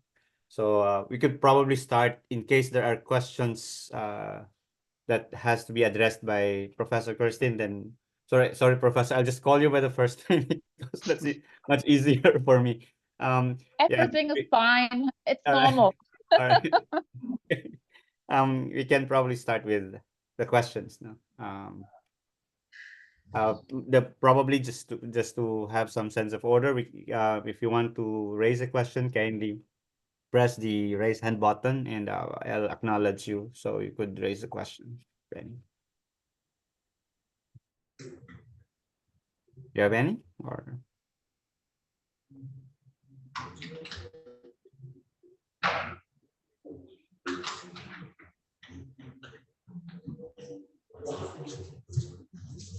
I think there are. Yeah, Stella, please. Yes, I have a question to you. You were speaking at the end of your presentation about you were citing Genesis and about how God created male and female and everything that is that it can mean everything that is in between. So how could that maybe look practically? Also, if we take this seriously, that it includes everything in between, would that for you have like practical consequences afterwards of how including or treating non-binary people, or if you could maybe develop a bit more on this point, that would be interesting. Thank you. Thank you so much for the question. Yeah, 50 minutes and many topics, and it's hard to select such different topics. In the New German Bible translation, the exegetes or colleagues focus on how to translate the words correctly under the discussion of gender theories. And it's more correct to translate it in männlich and weiblich. It's being female and being male translated in English, and it's being female, being male, and it's on this on two sides of the pole, and everything in between is possible too, or can be appreciated too. And it's not being man, being a woman, but being female, being man, and it's hard to translate. It's more, you have to say it's more about your different attributions, and not about having only a role. It's thinking in roles. It wasn't usual in times of the Bible, but it's being more in such or another direction. And that would be interesting. It's called merism. It's, you know, a range, a spectrum. And that's why it's a better translation of the Bible and inclusive. And that's the important topic and important I would like to give you, that it's, if you look at the Bible, you can say it's more inclusive, speaking as you think. The first translation was about the roles, and now it's more, what is our spectrum to think about gender? That's it. And yeah, you know, consequences are, you have to be more inclusive. You have to be more appreciating all different gender roles and gender theories.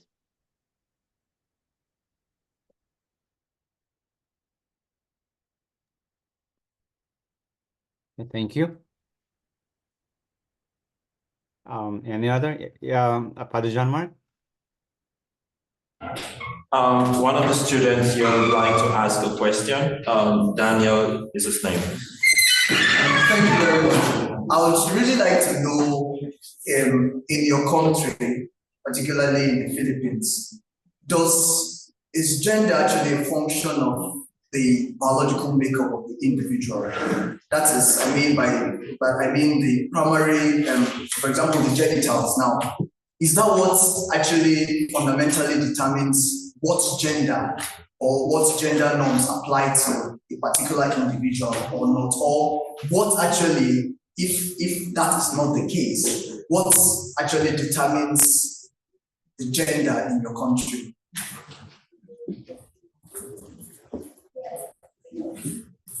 Yeah, Thank did you I so hear much. it correctly that the... Yeah, I hope so. Okay. Thank you, Daniel, for your statement. First, I would like to say thank you so much for your statement. It's a little bit hard to listen to you, but I think I have got the point that your question was about what are our thinking, our German, Switzerland and German, our European, I would like to say, thinking about gender. And it's a more to see, you have biological, you say, I would like to say, things in a very open way, and there are social roles which can be connected, but you can decide your social roles on it. And it's like in our understanding of family, there are roles you can a little bit choose more freely. Yeah, that's true. I'm a working woman and mother. My husband is only part-time working. We are a little bit more our roles, yeah, distributing our roles, discussing our roles, also in everything about everyday life, who is doing all that stuff about the children, who is fetching the children, and all that stuff which is connected. And we're a little bit more debating about what can be done, what's your competence, what's your person, what's your human, and not about you're a woman, you have to do this or such role on it. And that, you know, we are more discussing roles, but we are not never ever saying that there are not biological differences. You know, we are things, they're connected. They're not selectable every day, and you're waking up and saying, oh, today I'm a man. No, you know, there's a little bit of, I would like to say sometimes it's about prejudice. This is in this really difficult field of gender theories and sex. It's, you know, it's a really hot topic, and you can see right wings and left wings issues, and it's very hard to say what's your scientific approach to gender theories. And I would like to say that I don't see Professor Austriaco said, gender is no a scientific category. I would like to say gender is a scientific category. We describe it in other human disciplines, humanities like sociology and all that stuff. You can say prescribe this role finding, behaviors, and a really realistic and very all-day practice is about how women are paid in work. Gender pay gap is a huge problem also in Europe. You know, you can see all that stuff, but in the first you have to say we're all humans, and gender is a category which helps to find your role, but it's not that you can choose your sex every day, staying up in the morning and say, today I'm a man. No, gender theories are not such things. Okay? Hopefully I can help you a little bit in these things. Yeah, thank you, Professor. Yeah, before I call Melissa, is it okay if I also call one of my colleagues just to respond from our Philippine context? And I think Dr. Basos could also give a response to that question. Yeah, okay. Thank you very much, Dr. Joel. I'm not an anthropologist, so I'll be answering this based on my common understanding. So, in the Philippines, our basis for gender, we're pretty conventional about this. I don't think we dichotomize gender and sex in the Philippine context. That's why we have very specific terms for who is a male and who is a female. Like babae refers to a female, and lalaki refers to a babae refers to the female, lalaki refers to the male. So that bakla, which is a combination of babae and lalaki, refers to those who are homosexual, which are vacillate between being male or female, or those on the gender dysphoria side. So that on how do we determine the gender? It's basically based on my experience on the genitals. If you have a penis, mayroon kang titi, then you are a male. If you have a pipi, then you are a female. So the determination of your gender is based on your sex, which is whether it's a male or female genital. So again, it's the binary understanding is pretty much conventional or traditional. I think it antedates the coming of the Westerners in our country. So it's before colonization, we already have that kind of understanding. Although in more recent findings, in more recent studies of anthropologists, there are those who refer to the presence of the homosexuals early on in our history. That's as far as I would know about it, and that's not from the anthropological or sociological perspective. That's just from the conventional or common knowledge. Thank you so much. Very I would like to respond. Is it possible to respond to Ellen? Yeah, sure. Yeah. Melissa, Okay. I'll call Melissa after the response. Okay, thank you so much. But you know, these are biological things which are, you know, these are the biological things. Mothers breastfeed their children. It's a biological thing, you know. But how to do care working is another thing. And care can be done by male and female, the husband, and yeah, you know, and that's the difference. Your biological things gives you hints to your role, but you have to a little bit debate about your social roles. Not everything biological determines your role. That's it. As a woman, I'm not always more empathy and more caring. My husband is more caring. And it's fine because the children got what they have to do once. And it's, you know, you're not a little bit less determined in your roles, but not to select your biological things on yourself. Okay? That's a little bit the difference. Yeah, thank you. I think we have to go now to Melissa's question, and then after Melissa would be Stella. Okay, thank you. My question is more about stereotypes.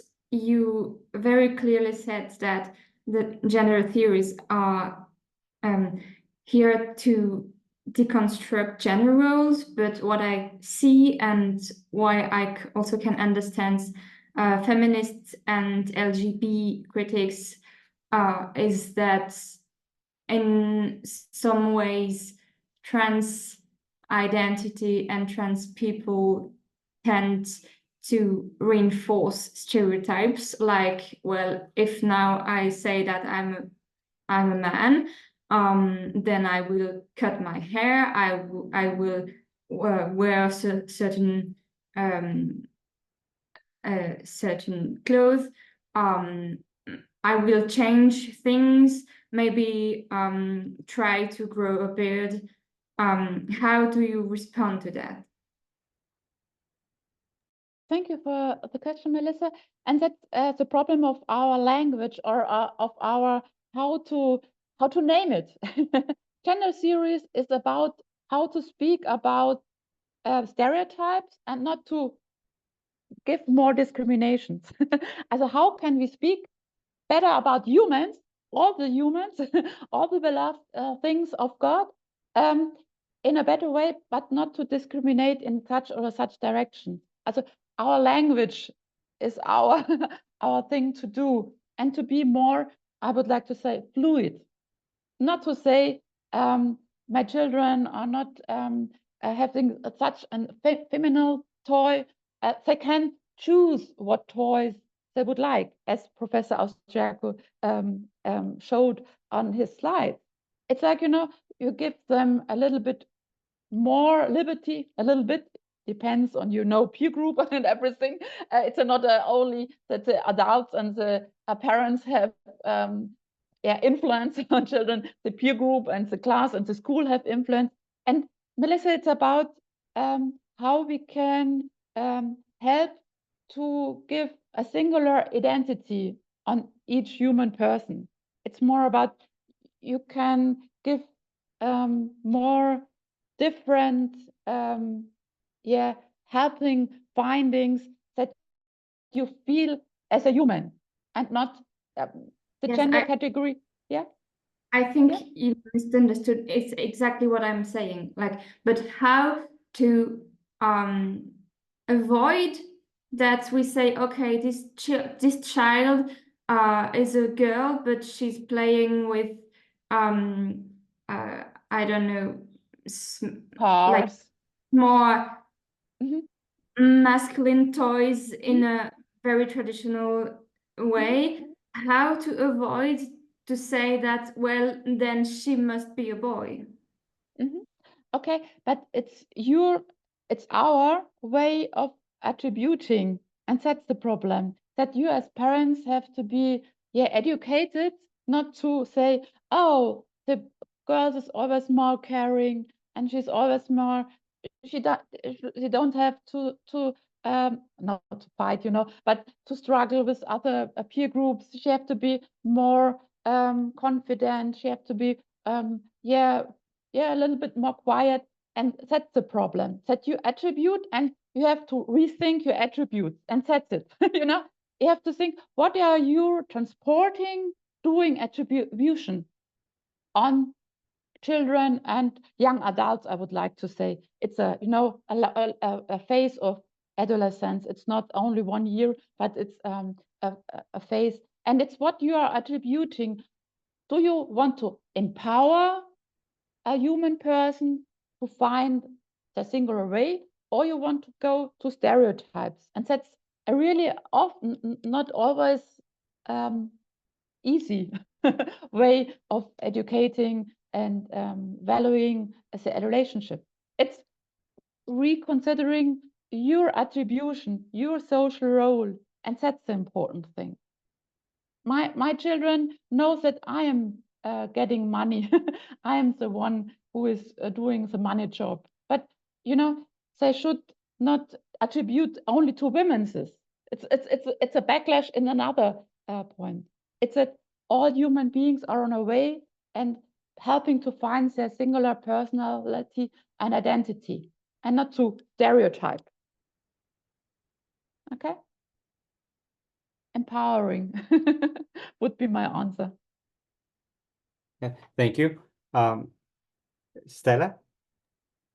Yeah, I just have a very small remark, maybe that something that I see in our discussion at the moment, that we speak as if being a woman or being a man is very clear what it means, and in different contexts it means something different. And for example, long time ago, pink was a male color, and now it is a women color. So it's kind of like, you just, like Simone de Beauvoir says, you're not just born as a woman, but you become one. And I think this is, I come from anthropology, so maybe that's my influence there, but I think it's important to not take for granted what we also in different cultural contexts take as what it means to be a woman. Is it caring for the children or not? So yeah, just I leave space for the others. I'm fully on you.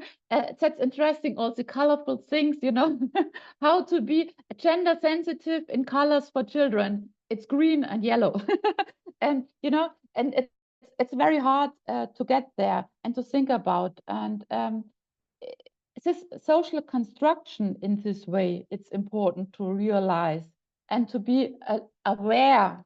What are you attributing? That's important. Okay. And I'm with you. It's like, you know, pink is a good example for being boyish sometimes and now being girlish. It's, you know, changes.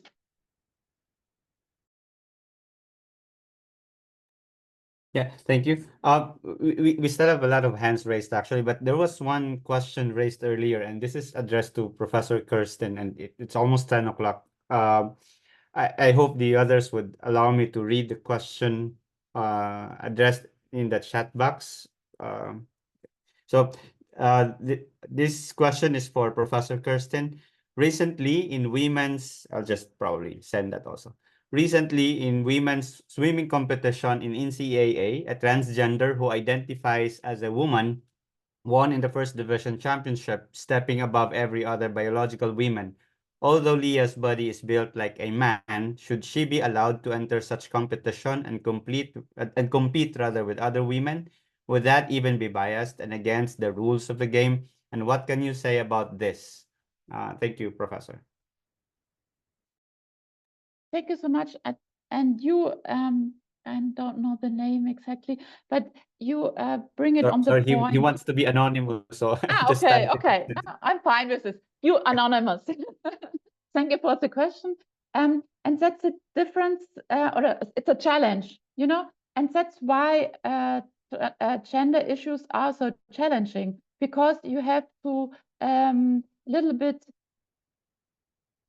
leave your comfort zone of saying this, and this is more biological, and that's the challenging things on. And in sport, you can see there is a biological difference in the first time, but it depends on sport fields. And the next, you know, the next step, it's what sports are meant.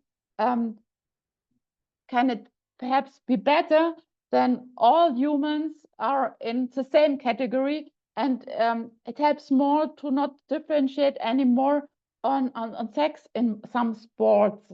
You know, that it was challenge is a challenging moment in this field, to have sometimes overcoming categories are overcoming, and you have to think about what's better for this competition, what is more equal and fair for the competition. And that's what's the interesting point. You know, gender categories can help to reformulate more equal and fair competition rules. And that's it was this challenging about. And you feel like a little bit, how can the transgender be more more powerful? And that's it's a problem that we are always thinking in sports in very, you know, stereotypes, I would like to say, in very clear categories, and it's not helpful for the future to think in these categories anymore, but to think more about what are the competences in this field and how we can have a fair competition. And what can you do about this fair competition? And that's it. It's challenging, yes, that's true. Thank you, Professor. It's 5 minutes before 10, and we understand that Professor Kerstin has to leave because of some other commitments. We still have some hands raised, but unfortunately, I think I feel that we should let Professor Kerstin go already. I don't know if we would still want to entertain some of these questions, Professor, or I can say one question and then I'm going, okay? all right. Then I'm leaving. Okay, Yeah. one question. Helmut was raising his hand earlier. I don't know if you are still raising your question, Helmut. No, I stand behind. Thanks. All right. Thank you. Sir Ray Vargas. Yes, sir. Hello. I hope you can hear me. This is supposed to be a question supposed to be for Father Nick, but I hope Kerstin also, or some of us here, can shed light on this. One of the emerging, I think one thing that is coming out is the idea of intersex, or actually it's not an idea, it's a reality. I would like to ask if intersex also is a product of evolution or a congenital anomaly. Thank you for your question, but there you have to differentiate between intersex persons and transsexual transgender persons. You know, you have seen the slide of the colleague Austriaco. There are so many possible things. And intersex person, perhaps I don't want to say something is normal. Perhaps our discussion of why we are thinking something is normal or something is not normal. Saying something is unnormal, yeah, it's a little bit valuing. It's valuing. I have to confess. And why we speak about being normal and not normal. It helps our, thinking about the world, but it does not help the person, and that's the problem. Intersex persons, how do they feel? Would be my questions to them. It's in Germany we have a new law that not the parents decide, but the children decide when they are growing up, when they grow up, and said, okay, in this direction or the other direction, I would like to go intersex. And there are different kinds of intersex persons, by the way. Perhaps our categories of normality should be discussed, because thinking about normality affects our thinking of normativity. And normativity, it's, giving values or giving evaluative decisions and saying someone is normal and someone is not so normal. They're all humans. We shouldn't think any longer in these categories. We have Galata, the Epistle of Galata, all are equal, or as we have Jesus who is saying this, don't think in that, perhaps I would like to say, don't think in these categories of normality. It doesn't help the people. But it's not evolution, right? I'm not a biological scientist to say this. I'm a little bit, I'm an ethicist, and an ethicist, I have to be a little bit more careful about it. That's it. Okay. Thank you.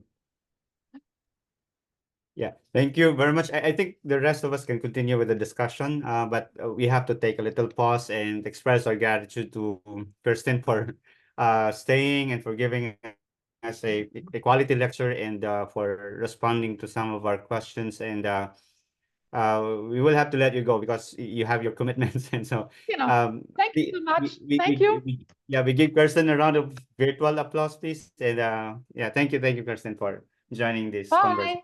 Have a good discussion. Bye. Thanks. All right. I think we still have some hands raised, and before Helmut, can we call Father Jean-Marc first? Yeah. Yes. Somebody, Professor Dutton, has a question, and so he'll be speaking.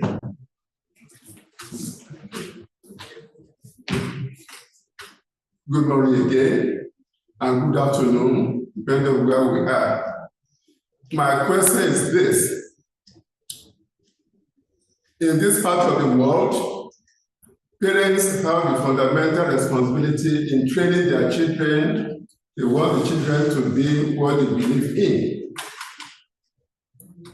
In the light of this discussion, sex and gender, what specific or clearer mode or contribution can theology make in terms of discussing how to raise children in the face of manifestation of so many quote-unquote abnormal way of manifesting sexuality? What specific role, what contribution can theology make in helping our parents to train their children according to what they believe as Catholics, for example? So that's my question.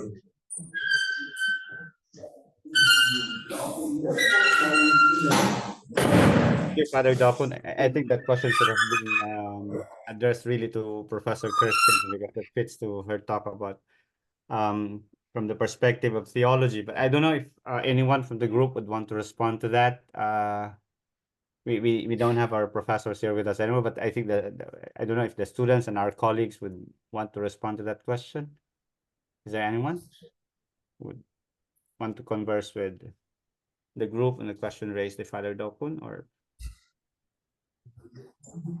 Because if there's none, then I can just collect the question from Father Dokun and I'll forward it to Professor Kerstin, and we'll request her to correspond and to respond to the question online. I can just relate that back to Father Dokun. Yeah, no, so Father, I'll just get that question from you later, and then we'll try to correspond to Dr. Kerstin if she could respond to that question. Yeah, the next part of the program supposedly really is we are supposed to go for a breakout discussion. We have a large group, no? We are more than 60 here. The idea is for us to divide ourselves to smaller groups so that we could get better acquainted with one another. That is supposed to run for another 20 minutes, but honestly, we are behind by 10 minutes. So I'd like to consult the other organizers for this forum. Is it okay if we how should we go about this? Do we go to the breakout session? And Helmut, any idea? I propose to have at least a short break that people might take a coffee who want to survive and go to the restroom and all these things. And perhaps we might have a break of 10 minutes and then go to the outbreak sessions. Perhaps you might announce how we can organize this outbreak sessions. I would propose from 10:15 onwards. All right, so we take a 10-minute break, and then we go back to the session after 10 minutes, and we'll just probably automatically assign us to smaller groups, and then we enter the breakout sessions when we have the rooms available. I hope that's okay with everyone. All right, so let's take a 10-minute break. Thank you. We take the break, the much needed break. We have a very long discussion already. Thank you.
All right, we're back and we can proceed, I guess. I created, if I'm not mistaken, yeah, I would be able to create some breakout rooms. I could create 9 rooms and then everyone will just be automatically assigned and they just enter to the breakout rooms. Um, do you have a guide question, Helmut, that we could offer for the discussion, or what do you propose we should do during the breakout session? Yes, I would like to propose 2 questions. You're not forced to stick to these questions, but they might help to structure the discussion. The first one is, what's the role of biological and cultural factors? In my perspective, it's not the question of black and white biology or culture, but they are both normally part of our anthropology. And to what extent, that's important. To what is culture important, and to what extent is biology important? The second question might be, what are our cultural, religious, Catholic perspectives? What's particular with regard to our personal cultural context in which we speak? And that might be an interesting question for Catholic Church, who is on one hand the biggest global player in the world on the religious field. On the other hand, we are extremely, extremely, extremely different. So what to do? So the proposal for 2 questions is, first question, biology, culture, and second question, Catholic Church, unity, plurality. Yeah, I think everyone has taken note of the questions that Helmut is proposing. So I will now open the rooms, and we are all invited to proceed to the assigned rooms once they become available. So the idea is just for us to have a closer conversation in our smaller rooms, following the, well, guided by the questions raised by Helmut. Unless there are still questions, I will now open the rooms if we don't have questions. All right. All right. So I'll open the rooms then.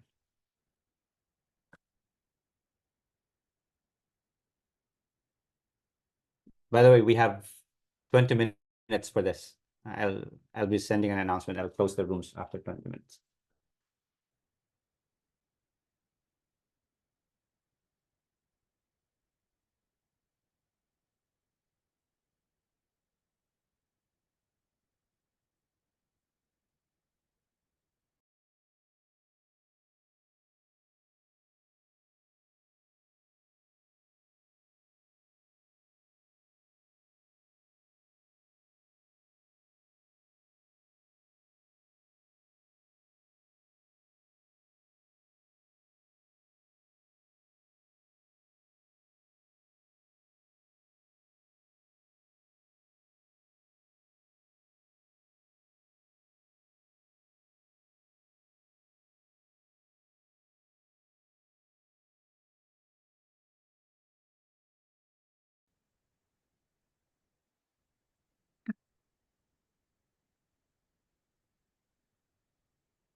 How many should we be?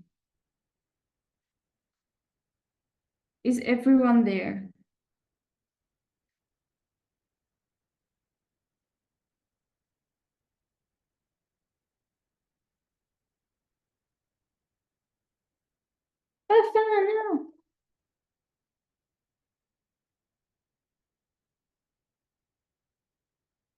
Hello?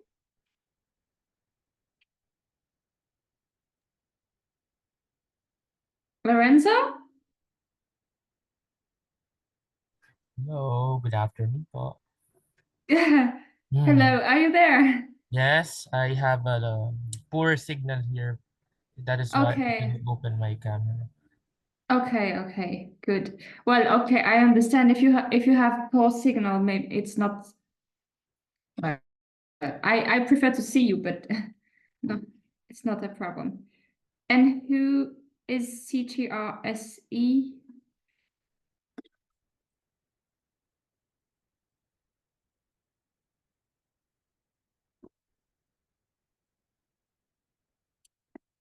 Okay, no problem. So, do you have something to contribute first? I can talk, but it's not. Yes.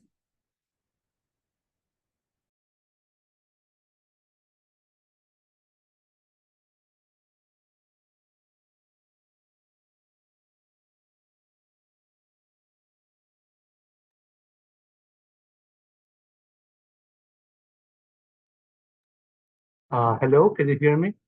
Yes. I like what was pointed.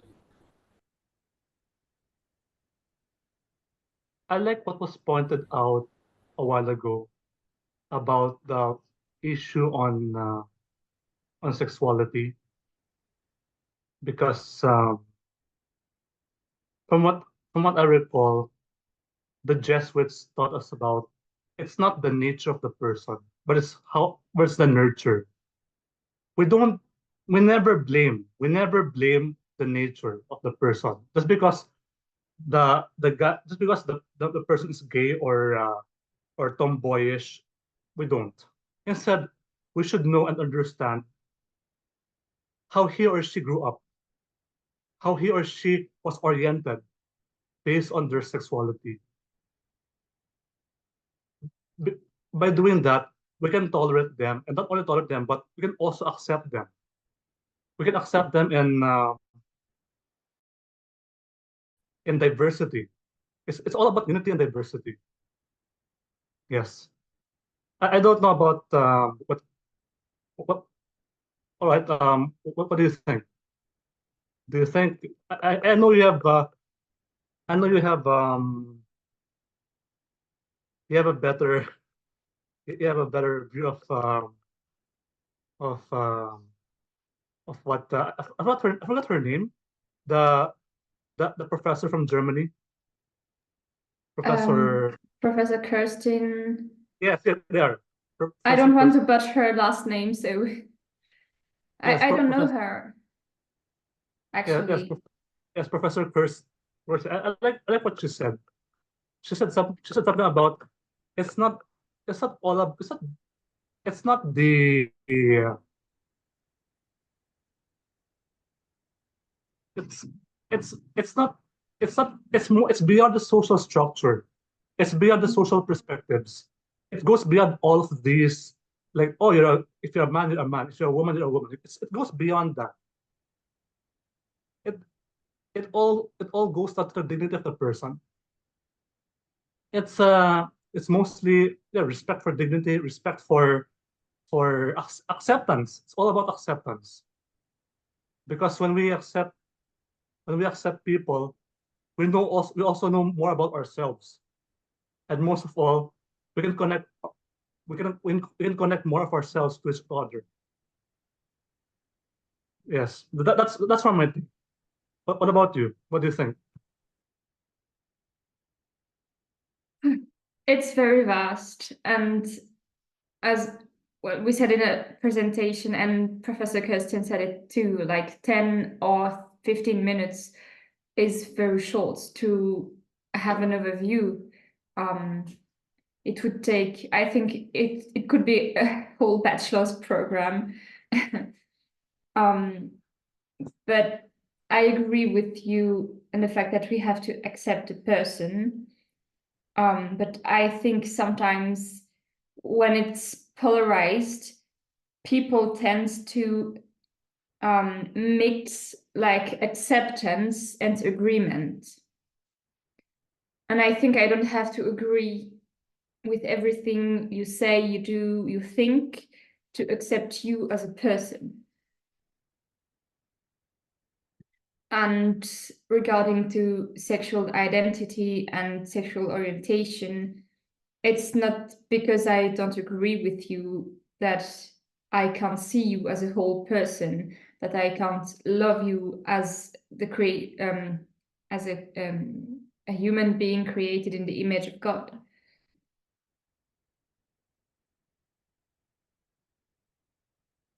Yeah. And in order to respond to Helmut Zander's question, he asked about biology and culture. I don't remember exactly how he asked the question, but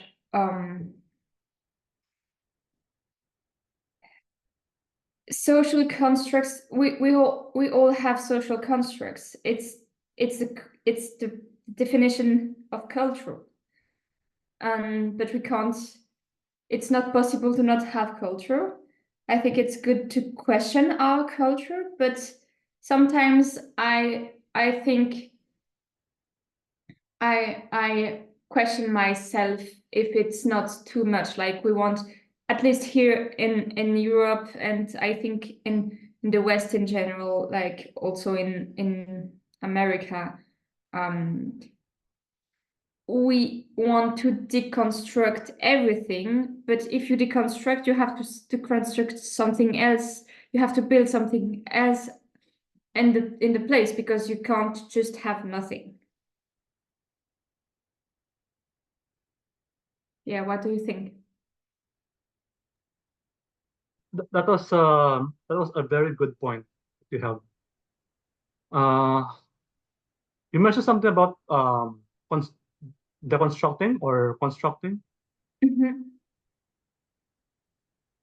Have you heard the term deconstruction before? Yes, I've heard about that before. It's in a way related to culture. The culture of the social of a certain society. Like let's take for example the Middle East, or we know, right, that Middle East, they're predominantly Muslim, and I've heard of reports of homosexuals getting yeah in the Middle East. In fact, there are reports in Aceh in Indonesia that they would humiliate um, certain individuals who are found to be say gay or lesbian, and that's something we should investigate further, because it's more, aside from, of course, from religion, we also have the social norms, the social cultural norms that must be understood, that must further be understood. Yes. I have a question though. I'm just curious. Is it okay? Mm-hmm. Where are you from? I'm from Switzerland. Switzerland. Yes. Sprechen Sie Deutsch? Ja, ich kann schon Deutsch. Aber meine Muttersprache ist Französisch. Ich heiße Jomar. Ich bin ein Philippiner. Schon sehr kennenzulernen. Good. Yeah. Maybe we go further in English so that other can understand, but that's great. Are you learning? Goethe Institute, Manila. Goethe Institute, Manila. Basic level 1. Nice. That's great. Entschuldigen Sie, ich spreche kein Deutsch. Great. Ich danke Ihnen. Thank you so much. Thank you too. So, yes. Francis just joined us. Yes, I'm here with you. Hi. Francis Chiadi from Dominican Ibadan. From Ibadan? Yes, Nigeria. Yes. Yes. Do you remember the questions?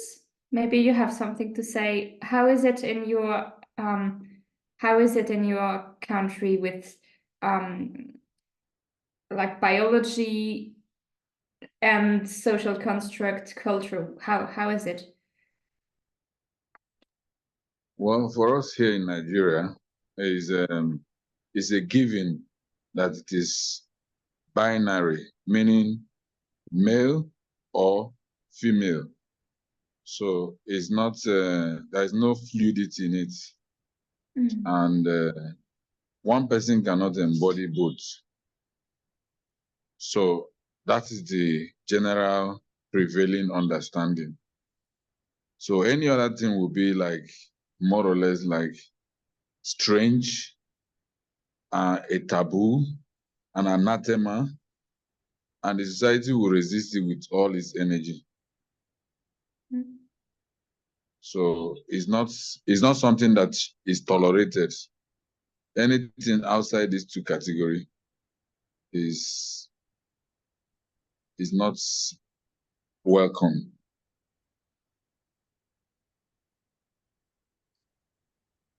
And what do you think? Should it be questioned or should it stay like that? What do you think? Well, for me, it's not a kind of pick and choose kind of thing, because a whole lot of system is connected to it. So it's not something we can just say, well, I don't like this color, I change to this color. Or it's not as simple as, it's not surface. It's very, very substantial categorization. So, I mean, in terms of social understanding of it, and more so with the biological base of it.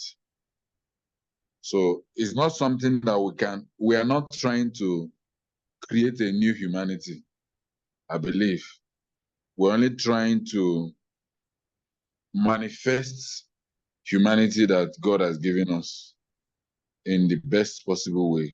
And that best possible way has been hallowed over the years. And there are some areas that innovations are not are useless. And there are some areas that innovations are highly welcome. So human beings belong to that area where innovations, we don't want to innovate a new humanity, but we want to leave it out. The potentials are there, we can explicitate it and the rest of them. But once there is a sensing of innovation move around humanity, it comes with a lot of system collapse. And most times we are not even thoroughgoing enough to have a good alternative when we collapse the existing one. It means we're committing suicide then. Because when you remove something that has functioned over thousands of years and is doing very well, and you just suddenly tweak it because you want to experiment, and then you replace the best with a very weak version, you end up kind of exterminating yourself or going into extinction. That's the way I look at it. Thank you. That's very interesting because it makes me think about our sense of identity. What is our sense of identity? And I think, at least here in Switzerland, it's very difficult for young people like me or like my colleagues or younger people even to find examples, to find people we want to follow, models, because it's like you do you, choose whatever you want, you can be whatever you want, and sometimes it can be disturbing and it can cause distress because, well, at least like as a teenager, when you're 13, 14, I think that you need to have people you can rely on to build your identity, and it's not it's not something that we have a lot because well, because of this culture of like just choose, but there are too much things, there's too much to choose from, so it can be very distressful, and sometimes it can cause people to don't know what their identity is, and then they question themselves about their gender. And the other thing is like, maybe if it's not so much present in your country, you don't ask the questions. But I know even at university, I know 2 or 3 people. My husband has a friend that transitioned.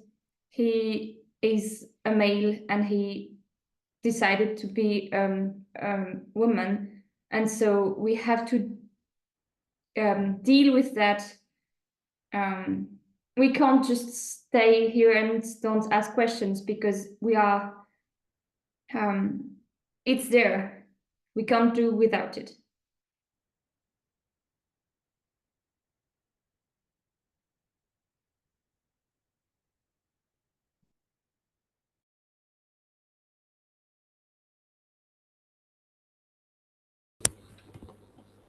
Good day. Hello? Hello, we can hear you. Okay. It's okay. Okay. Yeah. I just want to add something. I'm Sonia Yeni from Dominica University, just like Francis. Uh, I think in Nigeria we do not mind it. Number one, I think the operation, it's quite expensive, and Nigeria is known to be everyone is trying to sort out themselves. So only a few people are able to do it.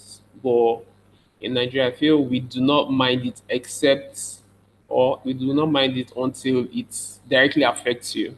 So you can have a neighbor that is trans or is gay or is trying to understand his sexuality. As long as it doesn't affect you directly, you you do not really you do not really care. That's how I'm just going to put it. You just, as long as it doesn't affect you directly, as long as it doesn't affect your job, it doesn't affect your feeding or anything, it doesn't. You just see it as, oh, okay, that is going through that. You sort out himself. And another thing I'm going to add is kind of controversial or anything, but I was reading an article recently about behavioral sync. Behavioral sync is a term coined by John, I've forgotten his name, John something, is a scientist. He made an experiment concerning rats. So he put some rats, I don't know if any of you know about the experiment. So he put some rats together in an enclosure, a big enough enclosure, and then he gave them enough food. Okay, so you're closing soon. So he gave them enough. I'm just going to quickly. He gave them enough food and water and everything. And then after a while, the rats started misbehaving in a way. There was extinction at the end. There was overpopulation. And like, so I think to the west, it's getting towards that point where there's the basic amenities and every other thing. And because of there's basic amenities and everything, so people are trying to look for other challenges that they can muster. Human beings are kind of people that need challenges to thrive. In Africa, yeah, we are still thinking of food, thinking of shelter, thinking of all these other things. So those things, sexuality is not really our point of view. So thank you. I think I know the experiment, and it's very true. I can observe that too. And just before we go, thank you very much for the discussion. And yes, I think as Westerner we have rich people problems. That's true too. So see you.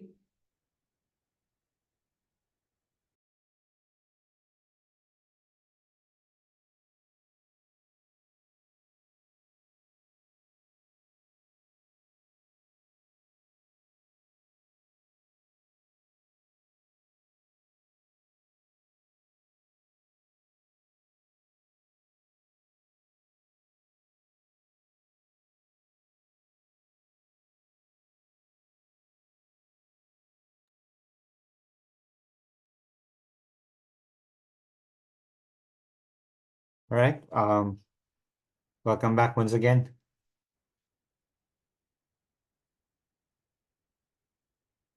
So we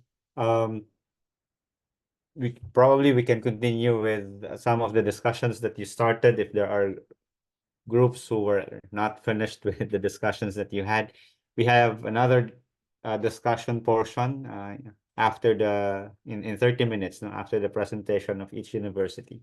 We will now proceed to the next part of our program, which is the presentation of each university about the context of the sex and gender debate in their respective countries. I think we actually started hearing about the contexts when our students made their impressions, gave their impressions about the debate in their respective universities, and when they gave their own opinion about the issue. And we will now listen once again to the contexts from the 3 countries represented in our symposium. I'll just call them all, and so that they could just proceed one after the other later.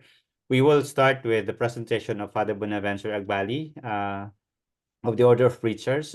He will talk to us about the context in Ibadan, Nigeria.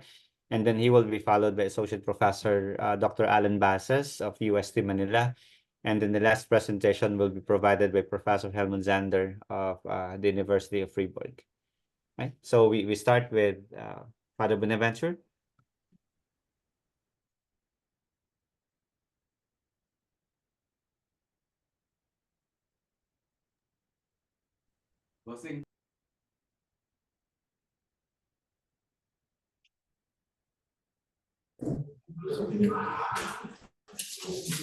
Can you hear me now?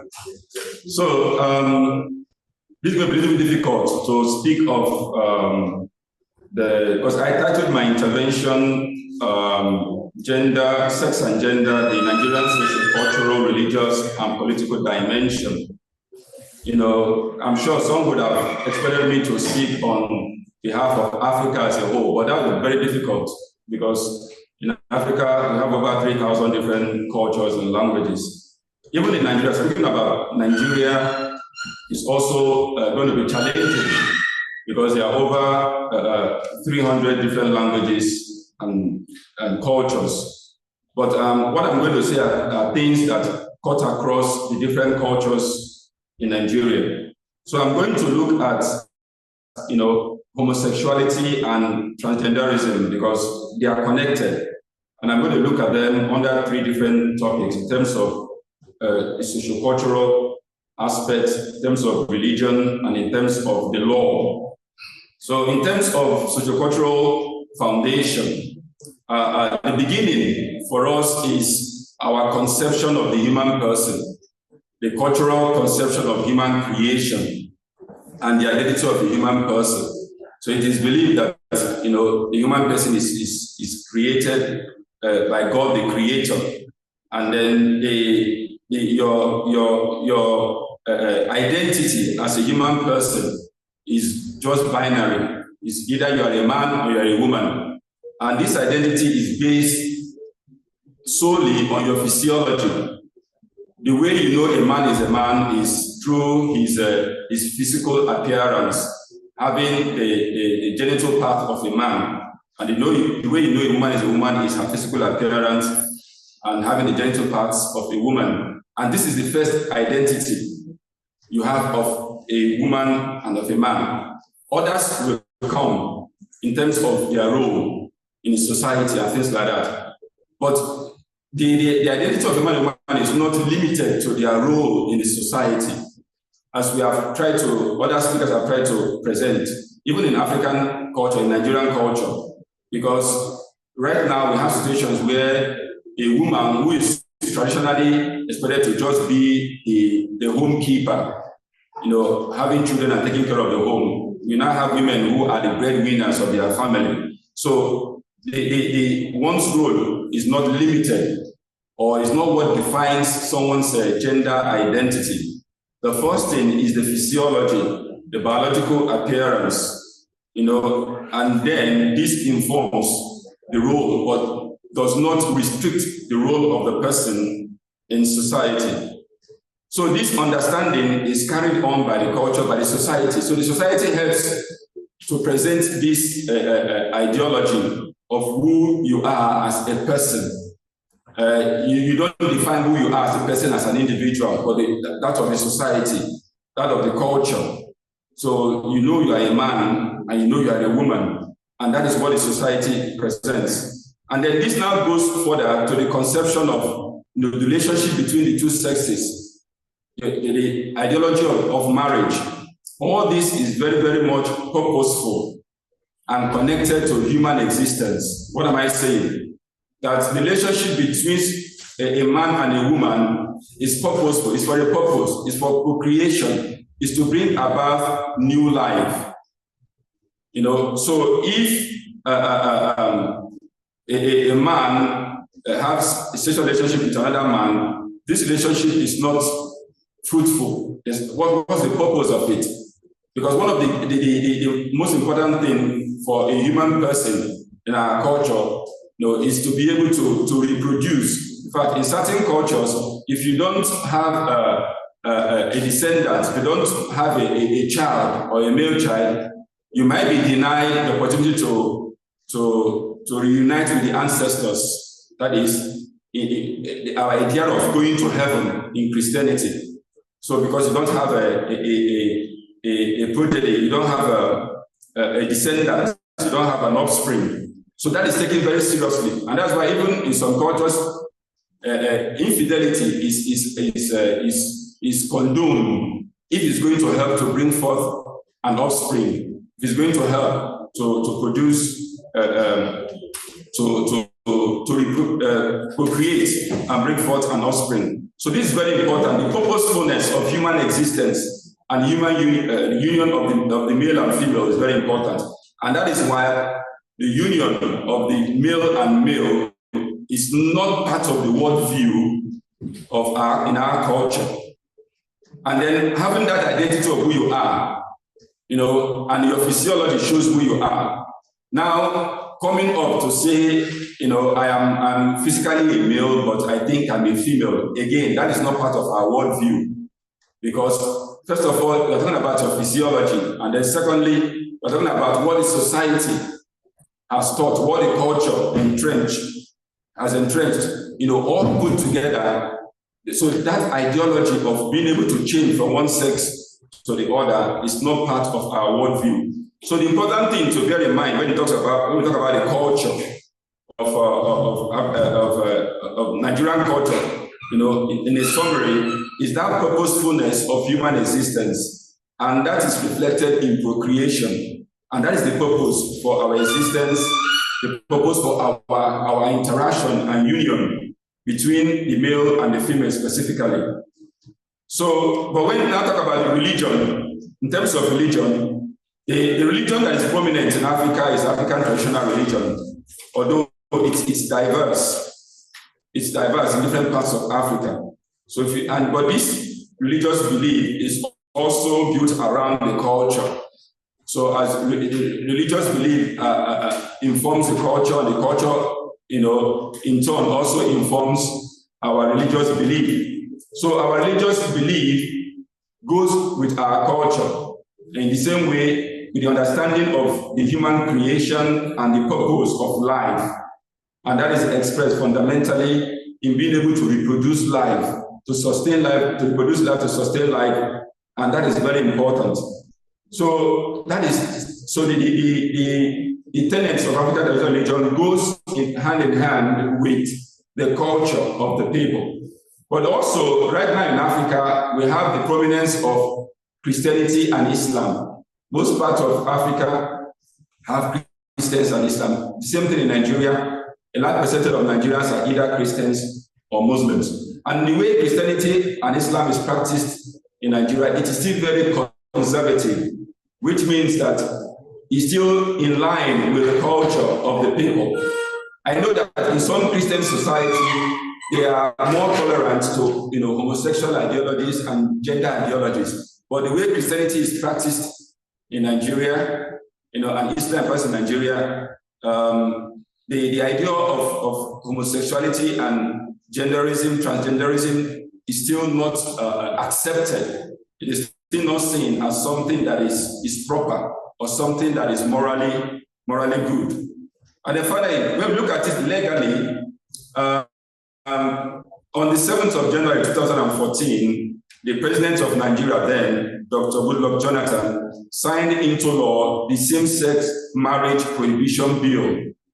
And according to that law, someone who is found to engage in homosexual activities can be arrested, and the person can be sent to jail for 14 years. And the involvement in other homosexual acts, conducting homosexual marriages, all these are punishable by law, according to this new bill. But right now, we don't have any law contradicting or against transgenderism. But again, as Father John Mark tried to explain, there's a way it can be applied.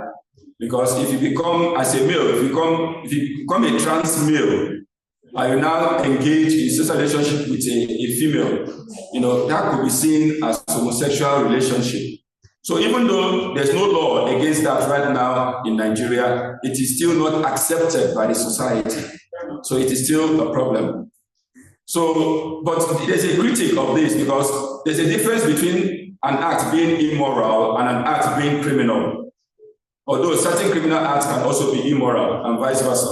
But when we talk about homosexuality and transgenderism, the church sees it more as a moral act, not a criminal act.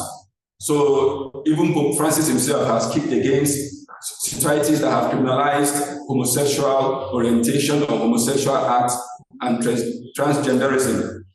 So personally too, I'm not in favor of making the immoral act a criminal act. So I personally am against this law we have in our country. Yes, I believe it's immoral based on my Christian faith and my cultural belief. But I don't think it should be seen as a criminal act. And then finally, so homosexuality and transgenderism are realities in our world today.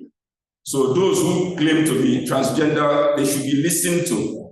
They should be respected. And we should continue to study this to see how we can understand this phenomenon. But right now, within the Nigerian culture and also within African culture, this is not yet a prominent issue for us, because both our culture, our religion, and even the society, the political system, all these things are against these ideologies, both homosexual ideology and gender ideology. But of course, as modernization continues to advance in Africa, young people have become more and more aware of this. But the society still remains very, very much conservative. And the approach to human existence and human relationship is that purposefulness. To humans, that our life is purposeful. That is expressed primarily in us being able to procreate according to our sexual union. And both homosexual activities and transgender activities will contradict this important worldview of our culture. Thank you.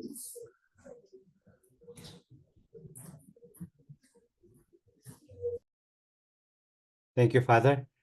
We proceed to Dr. Basas. Yes, thank you very much, Dr. Joel. Good afternoon to all. My presentation is limited to the presentation or exposition of how gender equality influences or impacts the formulation of laws or ordinances, both on the national and local level in the Philippines. So that this is not theological, but it has implications to theology, perhaps even to sociology and to anthropology. But so again, my presentation is limited to the presentation of what so far has been taking shape in terms of how in the Philippines gender equality is being addressed. Okay, so I'll begin with the national level.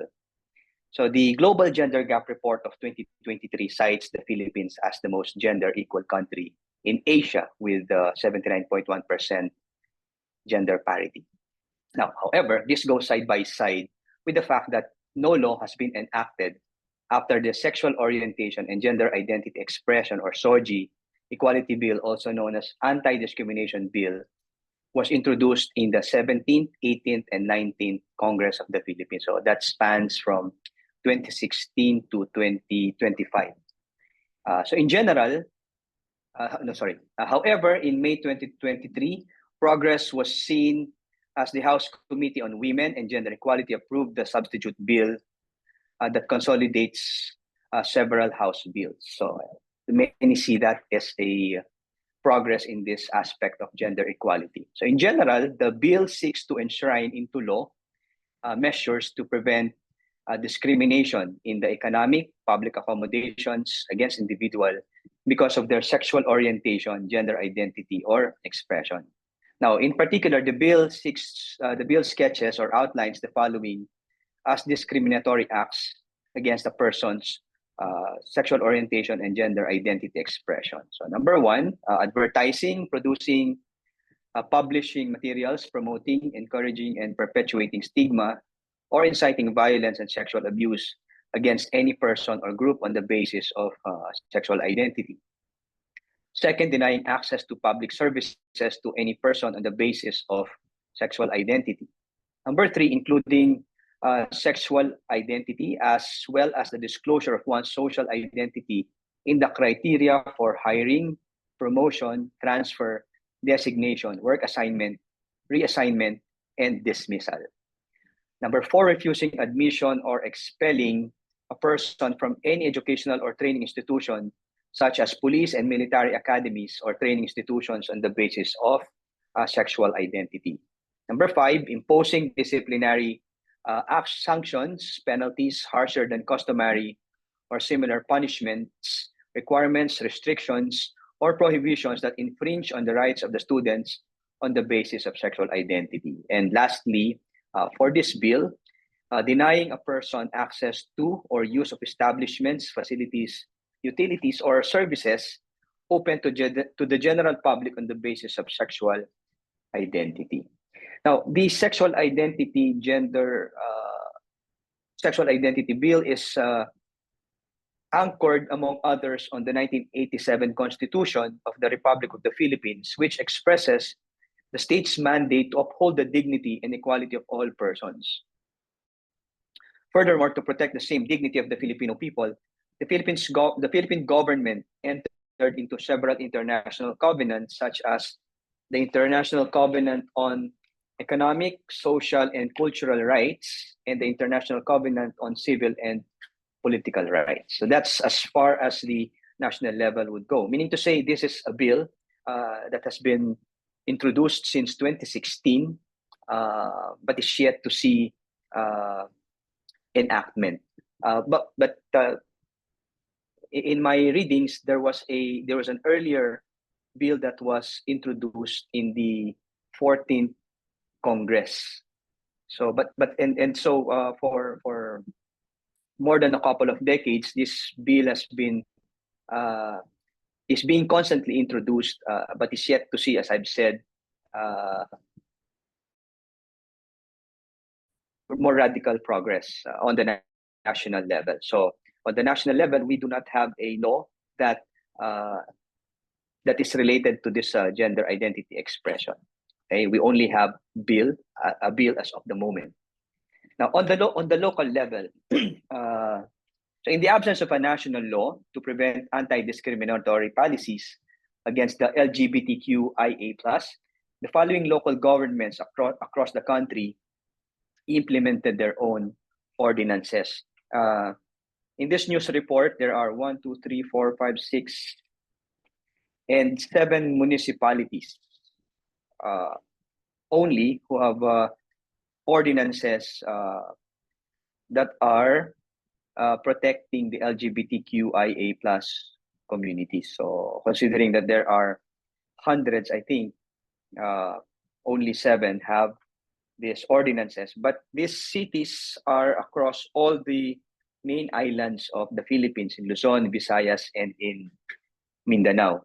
So let me begin with those municipalities in Luzon. For example, in Quezon City, Quezon City passed its Gender Fair Ordinance in November 2014, which prohibits discrimination against LGBTQ+ members in their workplaces and educational institutions and in delivering goods and services. Moreover, verbal and nonverbal harassment against LGBTQ persons is not allowed in the city. In the city of Manila, where the University of Santo Tomas is covered, in October 2020, enforced the Manila LGBTQI Protection Ordinance, banning gender discrimination in the national capital. Ordinance number 8695 defines discrimination as any distinction, exclusion, restriction, or other differential treatment that is directly or indirectly based on sexual orientation, gender identity, and expression, which has the intention or effect of nullifying or impairing the recognition, enjoyment, or exercise on an equal footing of political, civil, economic, social, and cultural rights. So in Bataan, the municipality of Bataan passed a SOGI anti-discrimination ordinance in October 2021, which in general prohibits discrimination on the basis of sexual identity. So that's for Luzon. In the island of Visayas, Cebu City,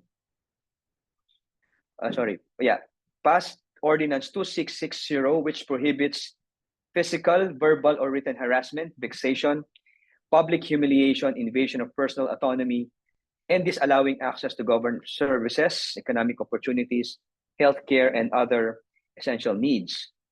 Now, this one is unique in the sense that violators can face jail time of up to 30 days.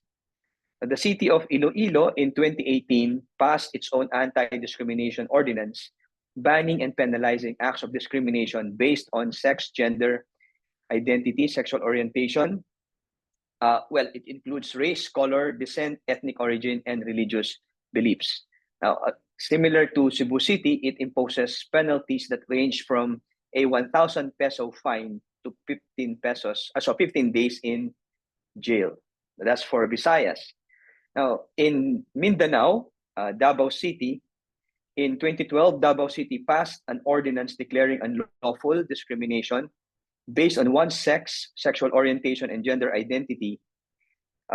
People in Davao City could no longer refuse, based on SOGI, someone's employment application, a student's admission, or request to avail themselves of goods or services.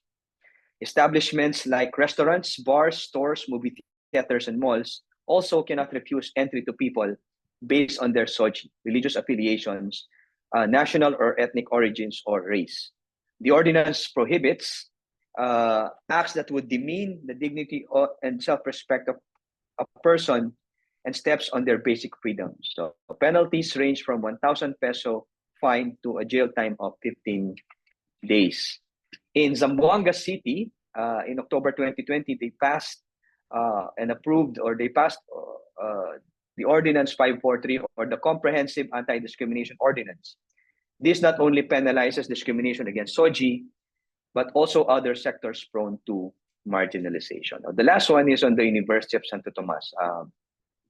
What does UST, or how does UST respond to the issue of gender identity? So it came up with this policy statement titled Policy on Gender-Based Sexual Harassment.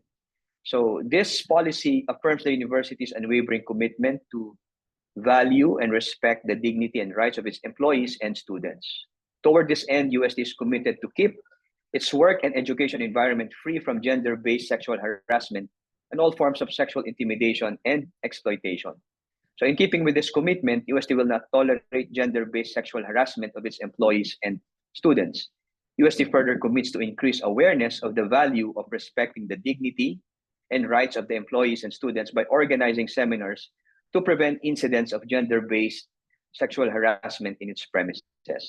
Now, the university defines, the policy of the university defines gender-based sexual harassment as an act of a series of acts involving any unwelcome sexual advances, requests, or demands for sexual favors, or any act of sexual nature, a conduct of a sexual nature and other conduct based on sex affecting the dignity of a person, which is unwelcome, unreasonable, and offensive to the recipient, whether done verbally, physically, or through the use of technology, such as text messaging or electronic mail or any other forms of information and communication systems. Now, what are forms of gender-based sexual harassment according to these policies? They're quite generic in the sense that they call attention to catcalling, cyber stalking, gender-based online sexual harassment, homophobic remarks or slurs, misogynistic remarks or slurs, sexist remarks or slurs, transphobic remarks or slurs, and stalking. And lastly, for this, the UST also regards actions with gender-based sexual connotations as breaches of this policy. As such, they are forbidden. Now, while these actions may seem harmless, they contribute to an atmosphere that is intimidating, hostile, or offensive.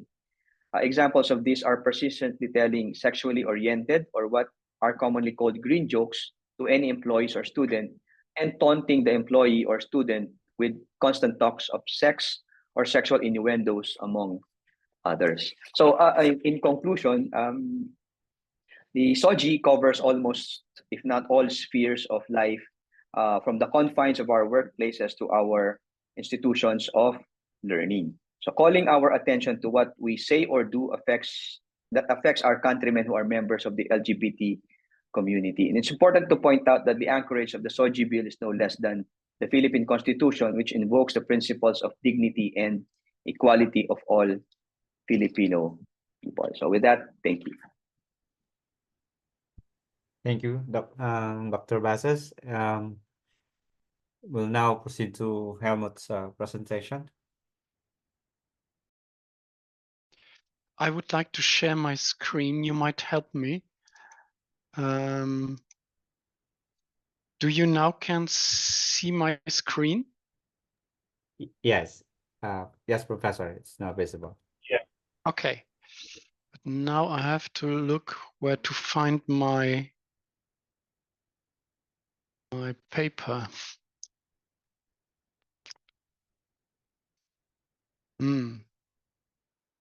Sorry for this technical problem. Do you still see the yellow screen? No. No.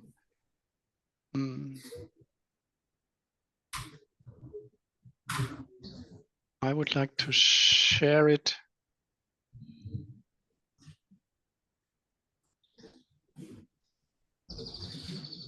But if I share it, I don't see my. All right, we can see the yellow screen. Yes, but I don't see my paper. So perhaps sometimes I have to leave my screen. Sorry, maybe you can send it to someone of us and we can share our screen, and then you just need to say when we should skip. Oh yes, good idea. That might be better, yeah. You want to send it to me? Yeah. Or in the chat also. I don't know. I can send it to you and to perhaps Joel. Yeah. And then you might give it to everybody. Are you sending it via email or? Yes. Shall I use another tool? Sure. Email is fine. Okay. I'm a technical analphabet. That's always my problem. So.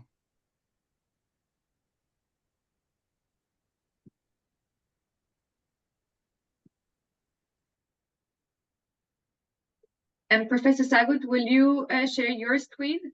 Is that okay? Yeah, I think I can share my screen. Okay. Thank you. Did you receive the paper? Not yet. Not yet, Professor. Stella, did you receive it? I'm checking. No.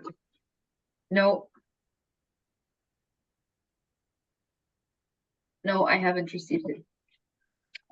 Okay, it might take time to run around the world. So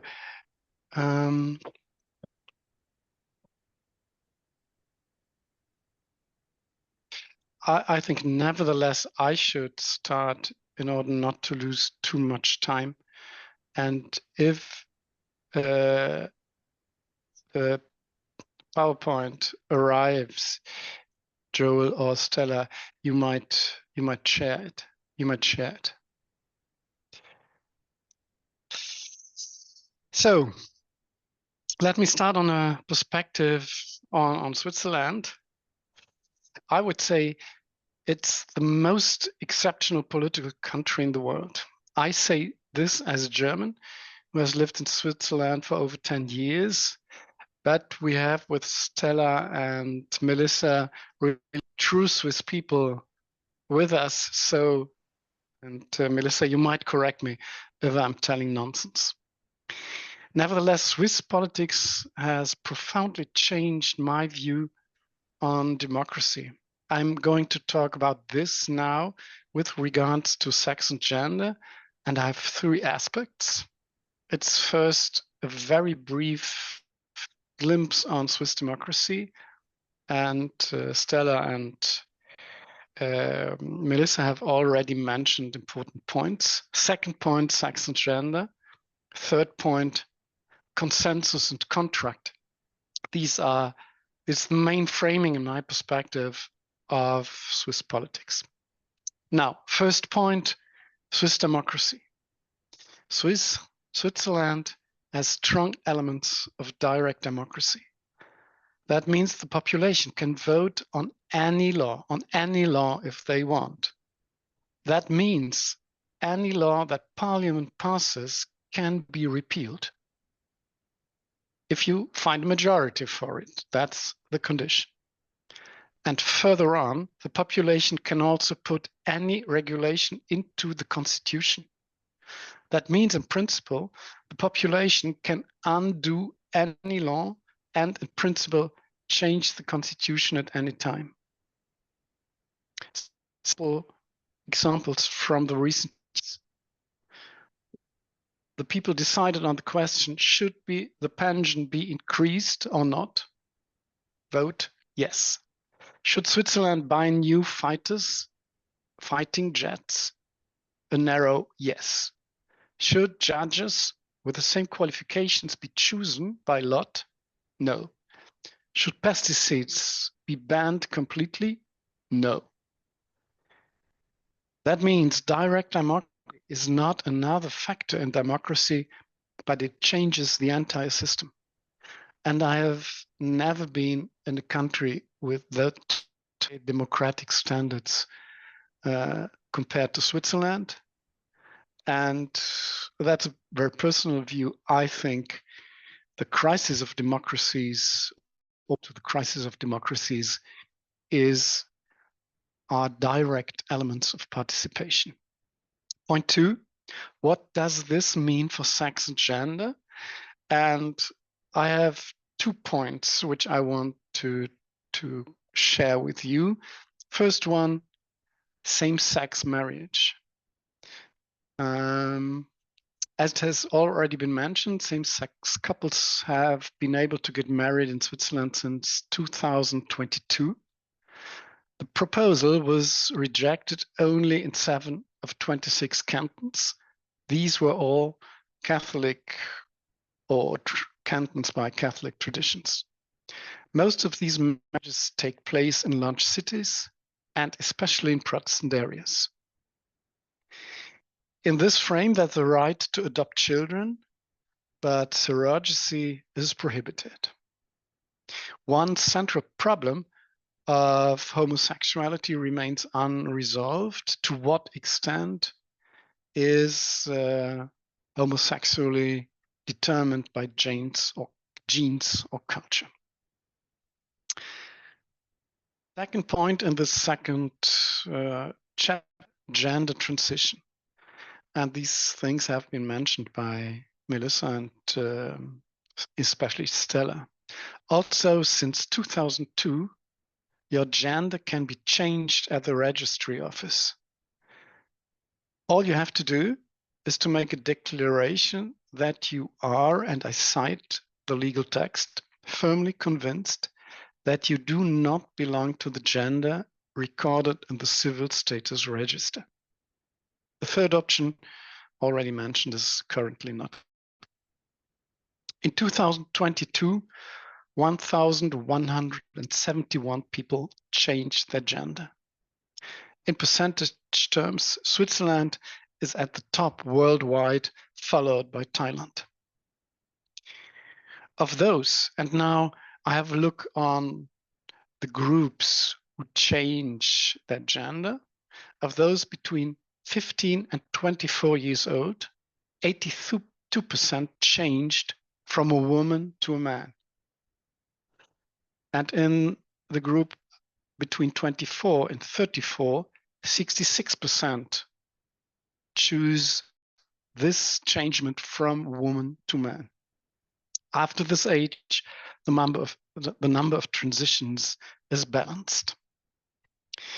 We have some cases of abuse of this changement. Currently, that's not a great problem, but the abuses indicate the problems that might come up. For example, when a man wants, one man wanted to become a woman because he didn't want to join the army. Or another man wanted to become a woman because he gets or she gets earlier his or her pension. Or what to do if a man decides to be a woman and now to go to the restroom of women. There are a lot of practical problems, no great numbers, but they exist. Biologically, and that's perhaps a reference to some debates we had this morning. Biologically, the situation is complicated. We are discussing this situation. And I just mentioned the androgen insensitivity syndrome. Here, you have a male set of chromosomes, so you are genetically a man. However, the body lacks hormones to absorb the androgen, why this person, for example, with breasts, looks like a woman. So, in your phenomenology, you are a woman, but concerning your genes, you're a man. One example is the world 800-meter champion from South Africa, Caster Semenya, a woman concerning her genetic structure, but she has a vagina, but no ovaries, and additionally, internal testicles. Because of these internal testicles, she has an elevated testosterone level, and there's always discussion, we heard about that, whether she should be allowed to start in competitions. Just 2 points I add without commenting on them. Abortion had permitted in Switzerland since 2002, and 72% of the population voted in favor. And assisted suicide has also permitted in Switzerland. And I come back to a justification why I give these examples. I already come to my last and third chapter, consensus and contract. The basis of Swiss democracy is the combination of consensus and contract used by a combination of represented democracy and direct democracy. I name 4 consequences which might give a helpful view on the discussion on gender and sex. First point, the body. The body has become the most prominent place of self-determination of autonomy. That means in a society where you are framed by a lot of rules, by laws, by expectations, your body is the last place of freedom, and I'm very short. The approval rates for all body-related regulations are extremely high for same-sex marriage, for gender transition, for abortion, and assisted suicide. Second point concerns classic positions in anthropology. These positions, such as the binary distinction between men and women, have collapsed like a house of cards within a few years. Third point, the churches. The churches have been overwhelmed in this process. Liberal Protestant churches have agreed in principle to all regulations, while evangelicals and Catholics are cautious or opposed. But I think we can say the rapid progress of practices of scholarly scientific knowledge and of the reflections on the consequences have raised questions which are nearly too quick for the people and for the religions to take a firm stand. All these things are in a huge discussion, and I have the impression really nobody knows where it will end. Fourth point, scientific knowledge. There are two developments in the background that make any decision-making for the churches difficult. First, Switzerland is undergoing a rapid process of secularization. 1/3 of the Swiss people no longer belongs to a religious community. Second, the results of anthropological research are not integrated. For example, the consequences of this androgyne resistance or an ambiguous gender are only entering the theological and I would say the debates in society. So to sum up, things are changing rapidly. The practices as gender transition and same-sex marriages are widely accepted. And I don't see that we have a long-running perspective. All what we are doing are short-term decisions in a very open situation.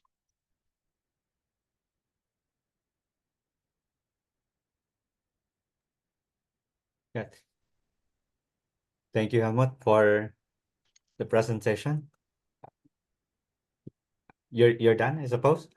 Oh yes, I'm finished. I tried to put away my. Oh, this is ours. Neil, can you stop sharing the screen? Yeah. Right. Okay. Okay.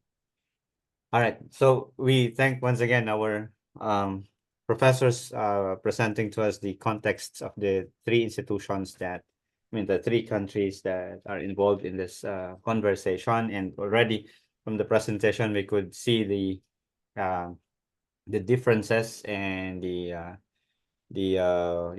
differences in the way we do things and our own appreciation of the issue of sex and gender. So there are some comments I think on the chat box now, and there is one question. Probably I could start reading the question first, and then for those who may want to raise their question later, we can follow the procedure that we had earlier. So I'll read the question from Francis. Why should a society note a disruptive immorality and not proceed to translate it as disallowed illegality? So I think this is available for everyone. Francis, do you intend to address this question to a particular speaker?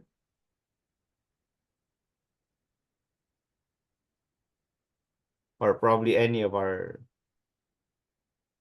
or perhaps this was, I think, raised during the presentation of Dr. Basses. Yeah, I want Bona to address it, but any other person too should be able to address it because for me it's pertinent to the discourse.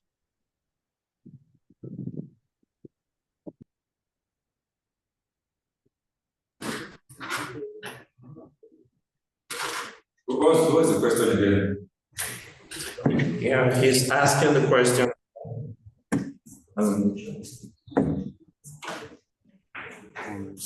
Yeah, could you say it again, please? I didn't get it quite clearly.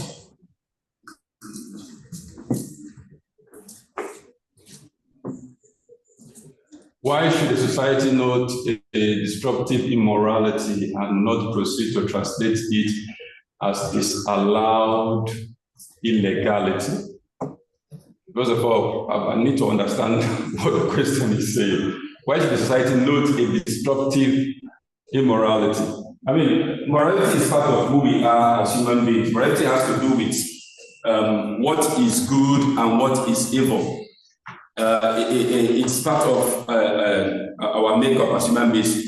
Although we can all, it's difficult for us to all agree on what is, if a particular thing is good or a particular thing is evil. But that conception of good and evil is what morality is built on, and it's part of who we are. And if we are not able to institutionalize that in our society, in our interaction with one another, there's going to be a problem. If we don't have a common understanding of what is good and what is evil in a society, it will be difficult for us to interact and to live harmoniously within that society. So it's very important. And then the other side of it is now what is legal and what is illegal. And sometimes what is legal or illegal can conflict with what is good and evil. Because ordinarily, the way the church teaches, it's expected that what is good should be what is legal, and what is evil or bad should be what is illegal. But that is not the case in the society. This is because, you know, the church teaches that human law should flow from natural law, should flow from eternal law. You know, and the origin in Christianity, the origin of what is good and evil is eternal law, the divine law. So, but in societies, in our society, we have situations where certain things can be accepted as good, but seen as illegal, while certain things can be accepted morally as bad or evil, but is seen as legal. For instance, in some societies, abortion is legal, but morally speaking, some part of the society, like the Christians and Muslims, might see abortion as something that is morally evil. But the society may see it as something that's legally accepted, you know, and not illegal. So these conflicts can come up in a society and it could be a problem. But it's important for us to have that common understanding based on our makeup as human beings, our understanding of existence of good and evil, to have a common understanding of what is actually good and what is actually evil. So I think that is what we struggle to build up in our communication, in our communities, in our interaction with one another, and in our societies. That is still the project of building up a harmonious society, having a common understanding of what is good and what is evil, should be legal and what should be illegal. So I don't know if I was able to answer your question, Father Francis. Yeah, to some extent, but the question is, if we have something that is very disruptive as an immorality,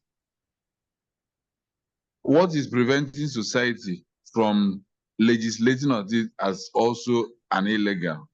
That's the question. What is preventing society from moving from that, which people are already recognizing as immoral, and is not just immoral, but is almost disrupting everything.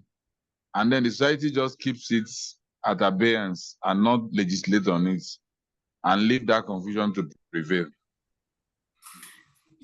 That's a very good question. And if we are able to resolve that question, I'm sure we will be in a more homogeneous and in a more peaceful world. We will not be having the problem we are having right now in Ukraine and Russia, or in Israel and Palestine. This is part of our intrinsic problem we encounter as human beings living in society. The fact that is because we are not robots. We are all thinking beings. We are all rational and voluntary beings, and we think differently. We have different understanding of things, and then we allow certain elements or certain biases to influence what we think. Because certain times when people hold certain beliefs of what is good or evil, it may not be based on objective reality. It could be based on their culture, their social status. It could be based on political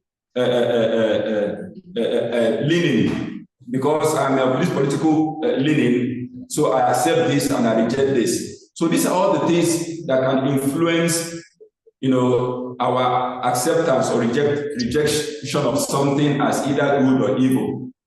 And we all make up a society. So when we are not able to have that common understanding of what is good and to legislate against it, what is evil, legislate against it, and what is good to reinforce it in our legislation, when we don't have that understanding, that's why we are in the situation where we are now in the society. Even when we see things that are destructive to the society, we are not able to come together, and unanimously to decide, on how to legislate on that thing. It's because we are human beings, different ideas, different thoughts, different perception of things. And the church supports democracy. In some societies where democracy does not apply, a ruler can decide what should be. But the church doesn't so much support that. The church supports democracy. And when you have democracy, it's difficult because people have to express their opinion and vote according to what they believe to be good or to be bad. So this is part of the intrinsic problem we have in our societies and in our quest to have a peaceful and homogeneous society.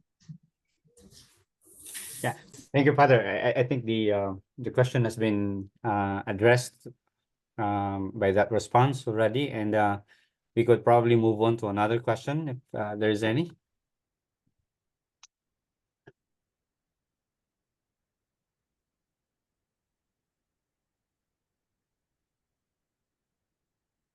Anyone? Or I'm not sure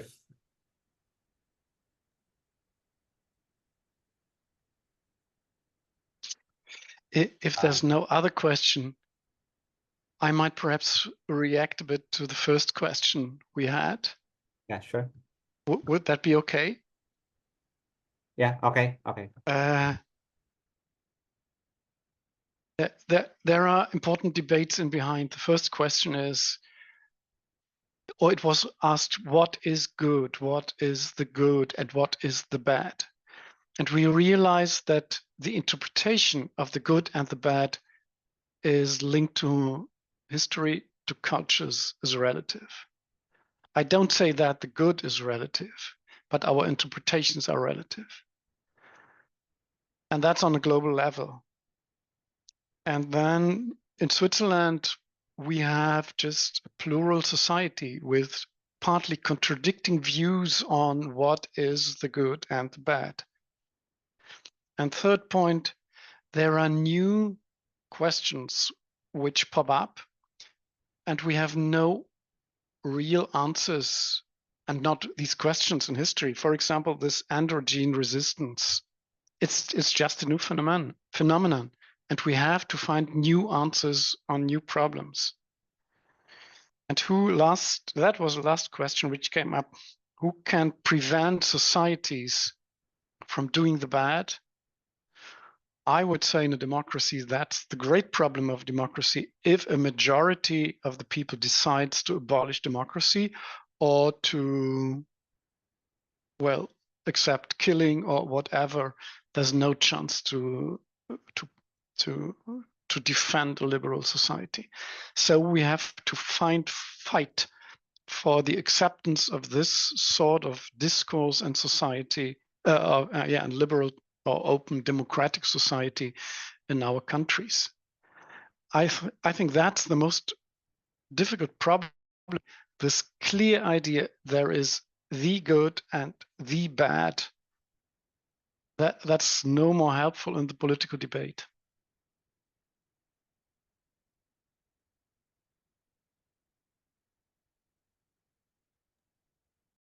Yeah, thank you, Helmut.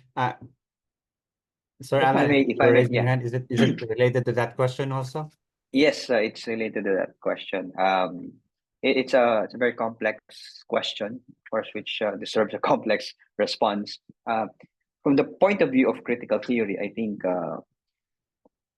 the gender identity issue is an issue that puts forward an impulse, a critical impulse of a certain group of society, and therefore recognizing this impulse, it demands emancipation from hegemonies and moralities, traditional moralities, and that are viewed as hegemonies that need to be disrupted. And so the acceptance of, or the response to such hegemonies is usually the breaking down of these hegemonies to present the emancipatory goals that admit these sectors into the mainstream. I hope that's I'm presenting that clearly from the perspective of critical theory.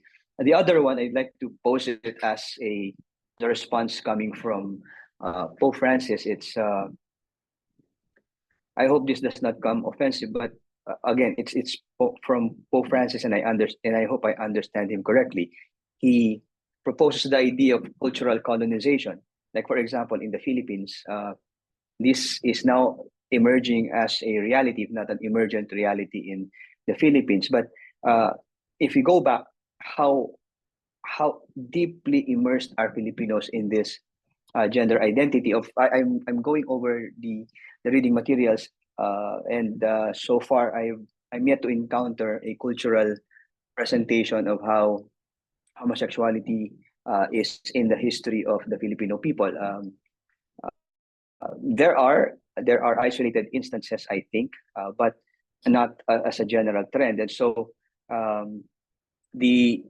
so I would be coming from what Pope, or how Pope Francis explains it as part of the cultural colonization that is affecting us. And then I think as Professor Helmut this is the third point, as Professor Helmut presented it, and in my own appreciation of it, this is part of the spirit of the time, where we are more akin to, or we have the propensity to such open discourses that promote heterogeneity rather than and that address the homogeneity as forms of hegemony, so that the openness to discourse, to democratic policies, are allowing this critical impulses coming from all sectors to be part of the general conversation, to be part of the mainstream.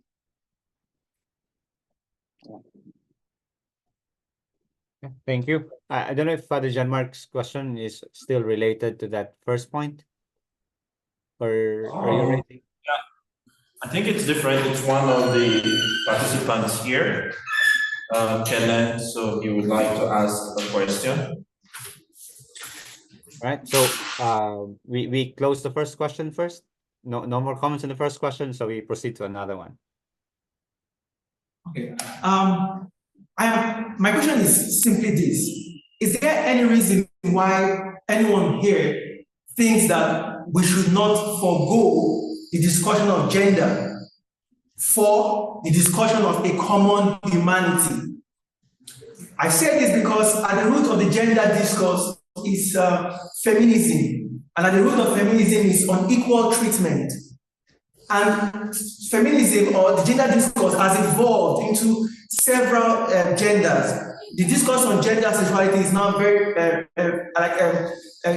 what's her name? Butler will try to say it's becoming very fluidity. It's like a fluid. You can't hold it. And since we always have to organize society, I think the discussion of gender is going to bring some kind of tussle. And whoever wins in this discourse is who controls the system of power, the system of economics. So when the church controls it, the church can control what gender is. But when technology, money today, materialism controls it, materialism can decide what gender is. So I think the better way, the better thing that we can discuss to organize society is a common humanity, where I believe all of us are humans, and I think we can unite there. And when we unite in the common humanity, we're able to organize our society in a better way. So my question is simply, is there any reason why anyone think that we may not just push the gender away, since it's caused a lot of the division somehow, and look at the common humanity? I think this is maybe what the Pope is trying to do, really, looking at the common humanity. Thank you. Yeah, thank you. Would any of the speakers would want to respond to that? Alan, Sir Alan? Thank you very much, Father John Mark, for that. My appreciation of that is that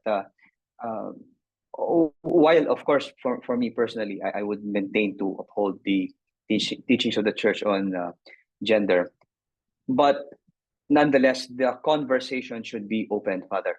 I mean, it's in the spirit of listening to all of these impulses coming from all sectors of the society. I think it's unjust to silence one aspect or one sector just because we feel that it is disruptive.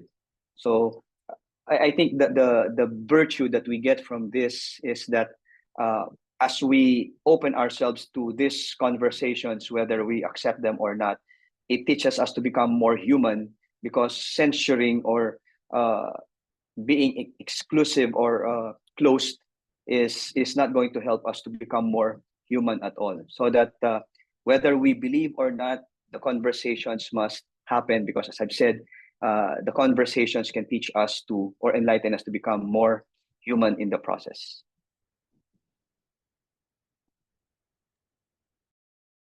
Thank you, Sir Alan. Helmut, please. I think the problem in Switzerland would be you just can't escape these debates. You can say, I want to talk only about the common humanity, but that will not solve the problem that these debates are on the table.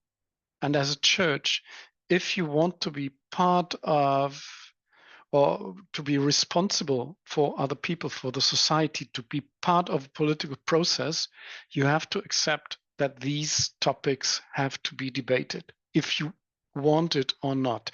At least in Switzerland, I would say there is no chance, except you refrain to be a small community with strong boundaries. That's what we have in the evangelical milieus. They are extremely strict. They reject often without discussion, and politically and in the society, they are irrelevant.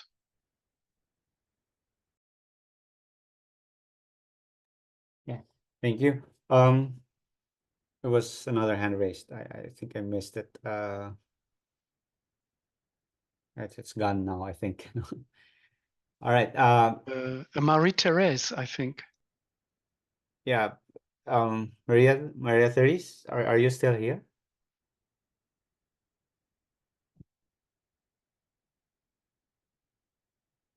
Yeah, all right. I think a related comment was submitted in the chat box, no?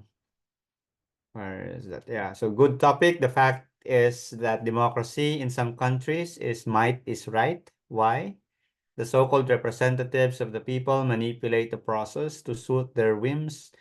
In most cases, the female gender is disadvantaged in terms of representation. So until this lopsidedness is addressed in such countries, gender continues to be topical. Another comment, just the sharing, we might not be able to compare our cultures to one another regarding gender identity and calling others more or less advanced or progressive. We might need to go back to what Father Nick proposed. What we are is for what we were created for. So the confusion is there, and the unconformity with one's gender is increasing. Maybe we could help the youth, not by telling them that everything is okay, but that we need to address the problems of gender identity with what has always been good, which is the purpose of our earthly life. The debate is necessary. However, being liberal is not the only answer. Thank you. I think these are the comments. There is one last question. I'll read that last one question unless there are still comments about the previous question we had. So I think the last question was, how is SOGI or SOGI worldwide agenda impacting your countries? No? So how is SOGI or the Equality Bill impacting your country? So probably we could hear from Switzerland and then from Nigeria, if possible. No, because I think this was from the report of Dr. Basas. I mean, from the presentation of Dr. Basas.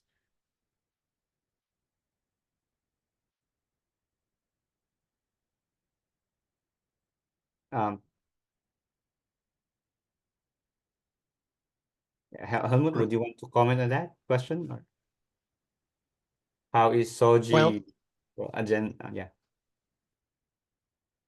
I think in Switzerland we are creating this impact. You might have the perspective that something is coming from outside into our societies, which changes our moralities, our anthropology, our understanding of sex and gender. And I have the impression in Switzerland, we are at the front of producing these questions. And as I mentioned, I have no idea where it ends up.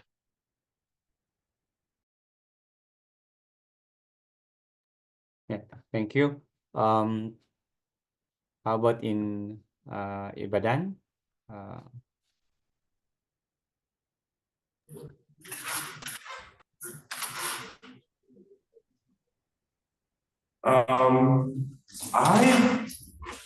I think in terms of the impact, I would say it's receiving some kind of pushback, mainly because for most African countries, it's seen more like a new form of imperialism or colonialism, whereby when the discussion was had, the African communities were not called upon in the discussion, and then you come up with something and then you say, okay, we want to see how this can be impactful in your society. And I think that is where the pushback is coming from. And then also from the fact that when you lump, I know that's somehow the confusion that comes from in Europe and in North America, the idea that when you talk about Africa, it's usually seen as if it's just one culture or one society, and they're not seeing it as a multicultural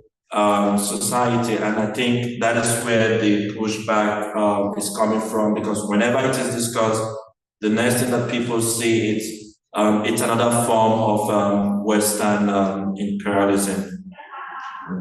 So that's how it is. But we do see the influence somehow on the media, the movies and things like that.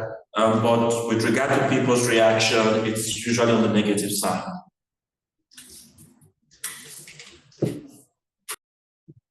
Thank you, Father. I'm not sure if Dr. Alam would still want to add on that, since this was part of your presentation, or would you want to still say something from the Philippines, or?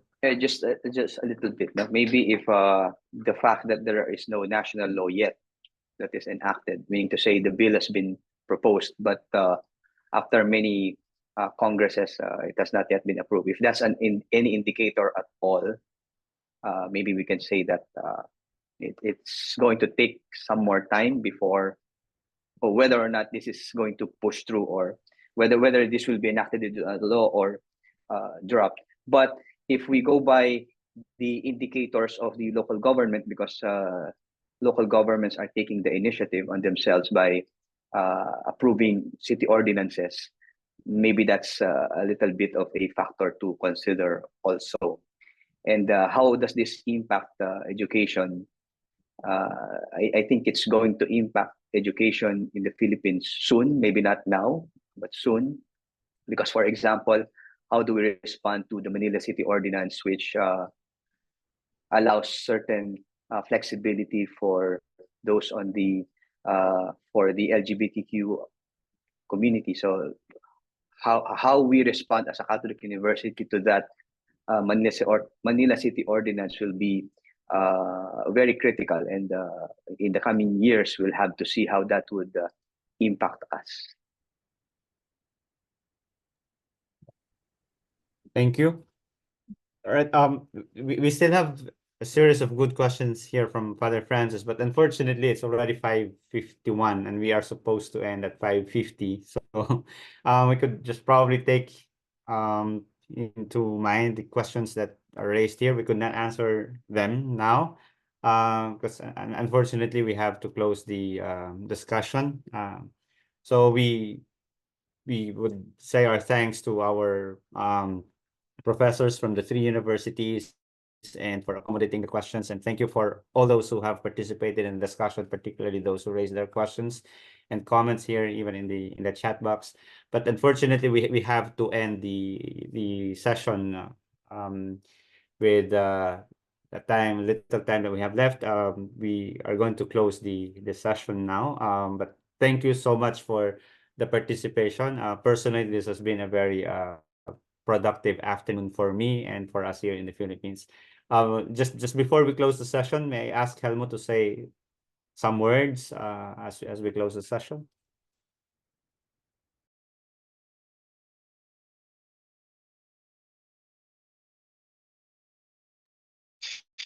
Yes, perhaps first of all, thank you, Joel, for your excellent moderation, for guiding us through these difficult discussion.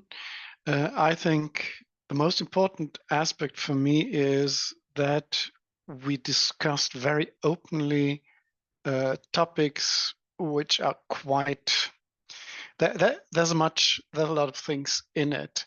I think, for example, there was always an elephant in the room we didn't touch upon, that's fiducia supplicans and the question of the blessing of homosexuals. It's really an extremely difficult question, and I'm very grateful that we tried to understand each other's, to have different perspectives on these new questions, and just to be in the first row, we are scholars, and we have to serve our churches to find good answers in different situations. And that's an important point for me. I think we had one thing in common in all the statements by Brother Nicanor, Kerstin, Brother Bonaventure, Alan. There is this open question: to what extent do we have an interconnection between biology and culture? That's the broad field where we have to find answers, and I think it should be an answer: to what extent is what thing relevant? So I always have the impression it's a good situation of a scholarly debate if we have no final answer. In scholarship, answers are answers on time. In theology, we have answers, I would say, for eternity. But these are two different games, and today we played the scholarly game with regard to the questions of countries, of our churches. And I had the impression it was a good and fruitful and intellectual debate. And again, thanks, Joel, for organizing the conference, for doing all this work on technical stuff. I think without Santo Tomas, we wouldn't have been able to realize this workshop. Thanks a lot.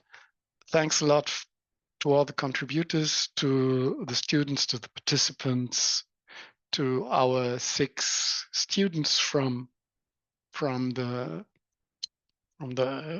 different countries. I don't remember all the names, but it was Ivan, it was Melissa, it was Ruby, it was Daniel, it was Stella, and the sister from the Philippines who spoke first.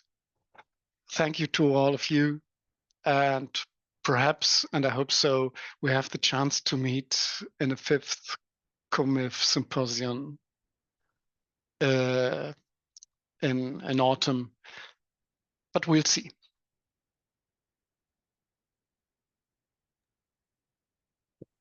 Thank you, Helmut. Of course, this would not be possible without your without your leadership and guidance, no? And you have been the promoter of this since the start. So thank you, and we thank once again all those who have joined us. We started.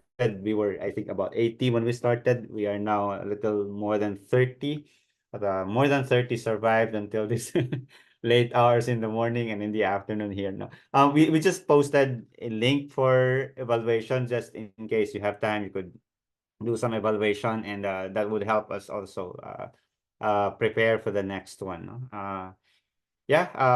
This has been a very good conversation. As Helmut said, I agreed. I agree that this is a difficult question, and we were just trying to be at some point we were trying to be cautious, but at another point we are trying to be honest and sincere also in our discussion. And we thank everyone for the contribution. So I think we have a closing prayer. Neil, can you play the closing prayer just to close the session?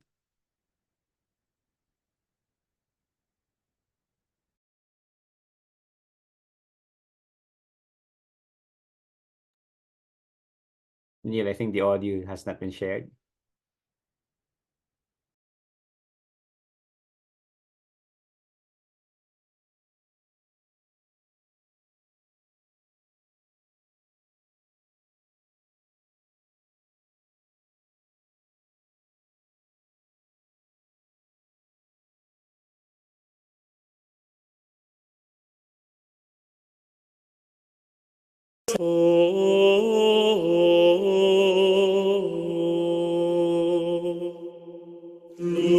May God the Father bless us. May God the Son heal us.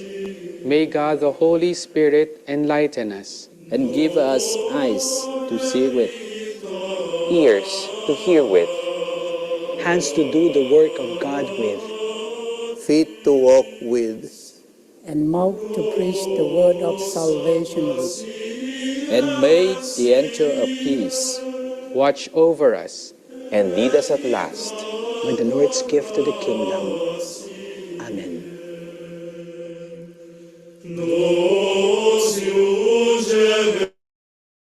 Thank you. And that would now conclude the session. Thank you so much. Thank you. Thank you. Thanks a lot. Thank you, Father. Thank you, All right, thank you.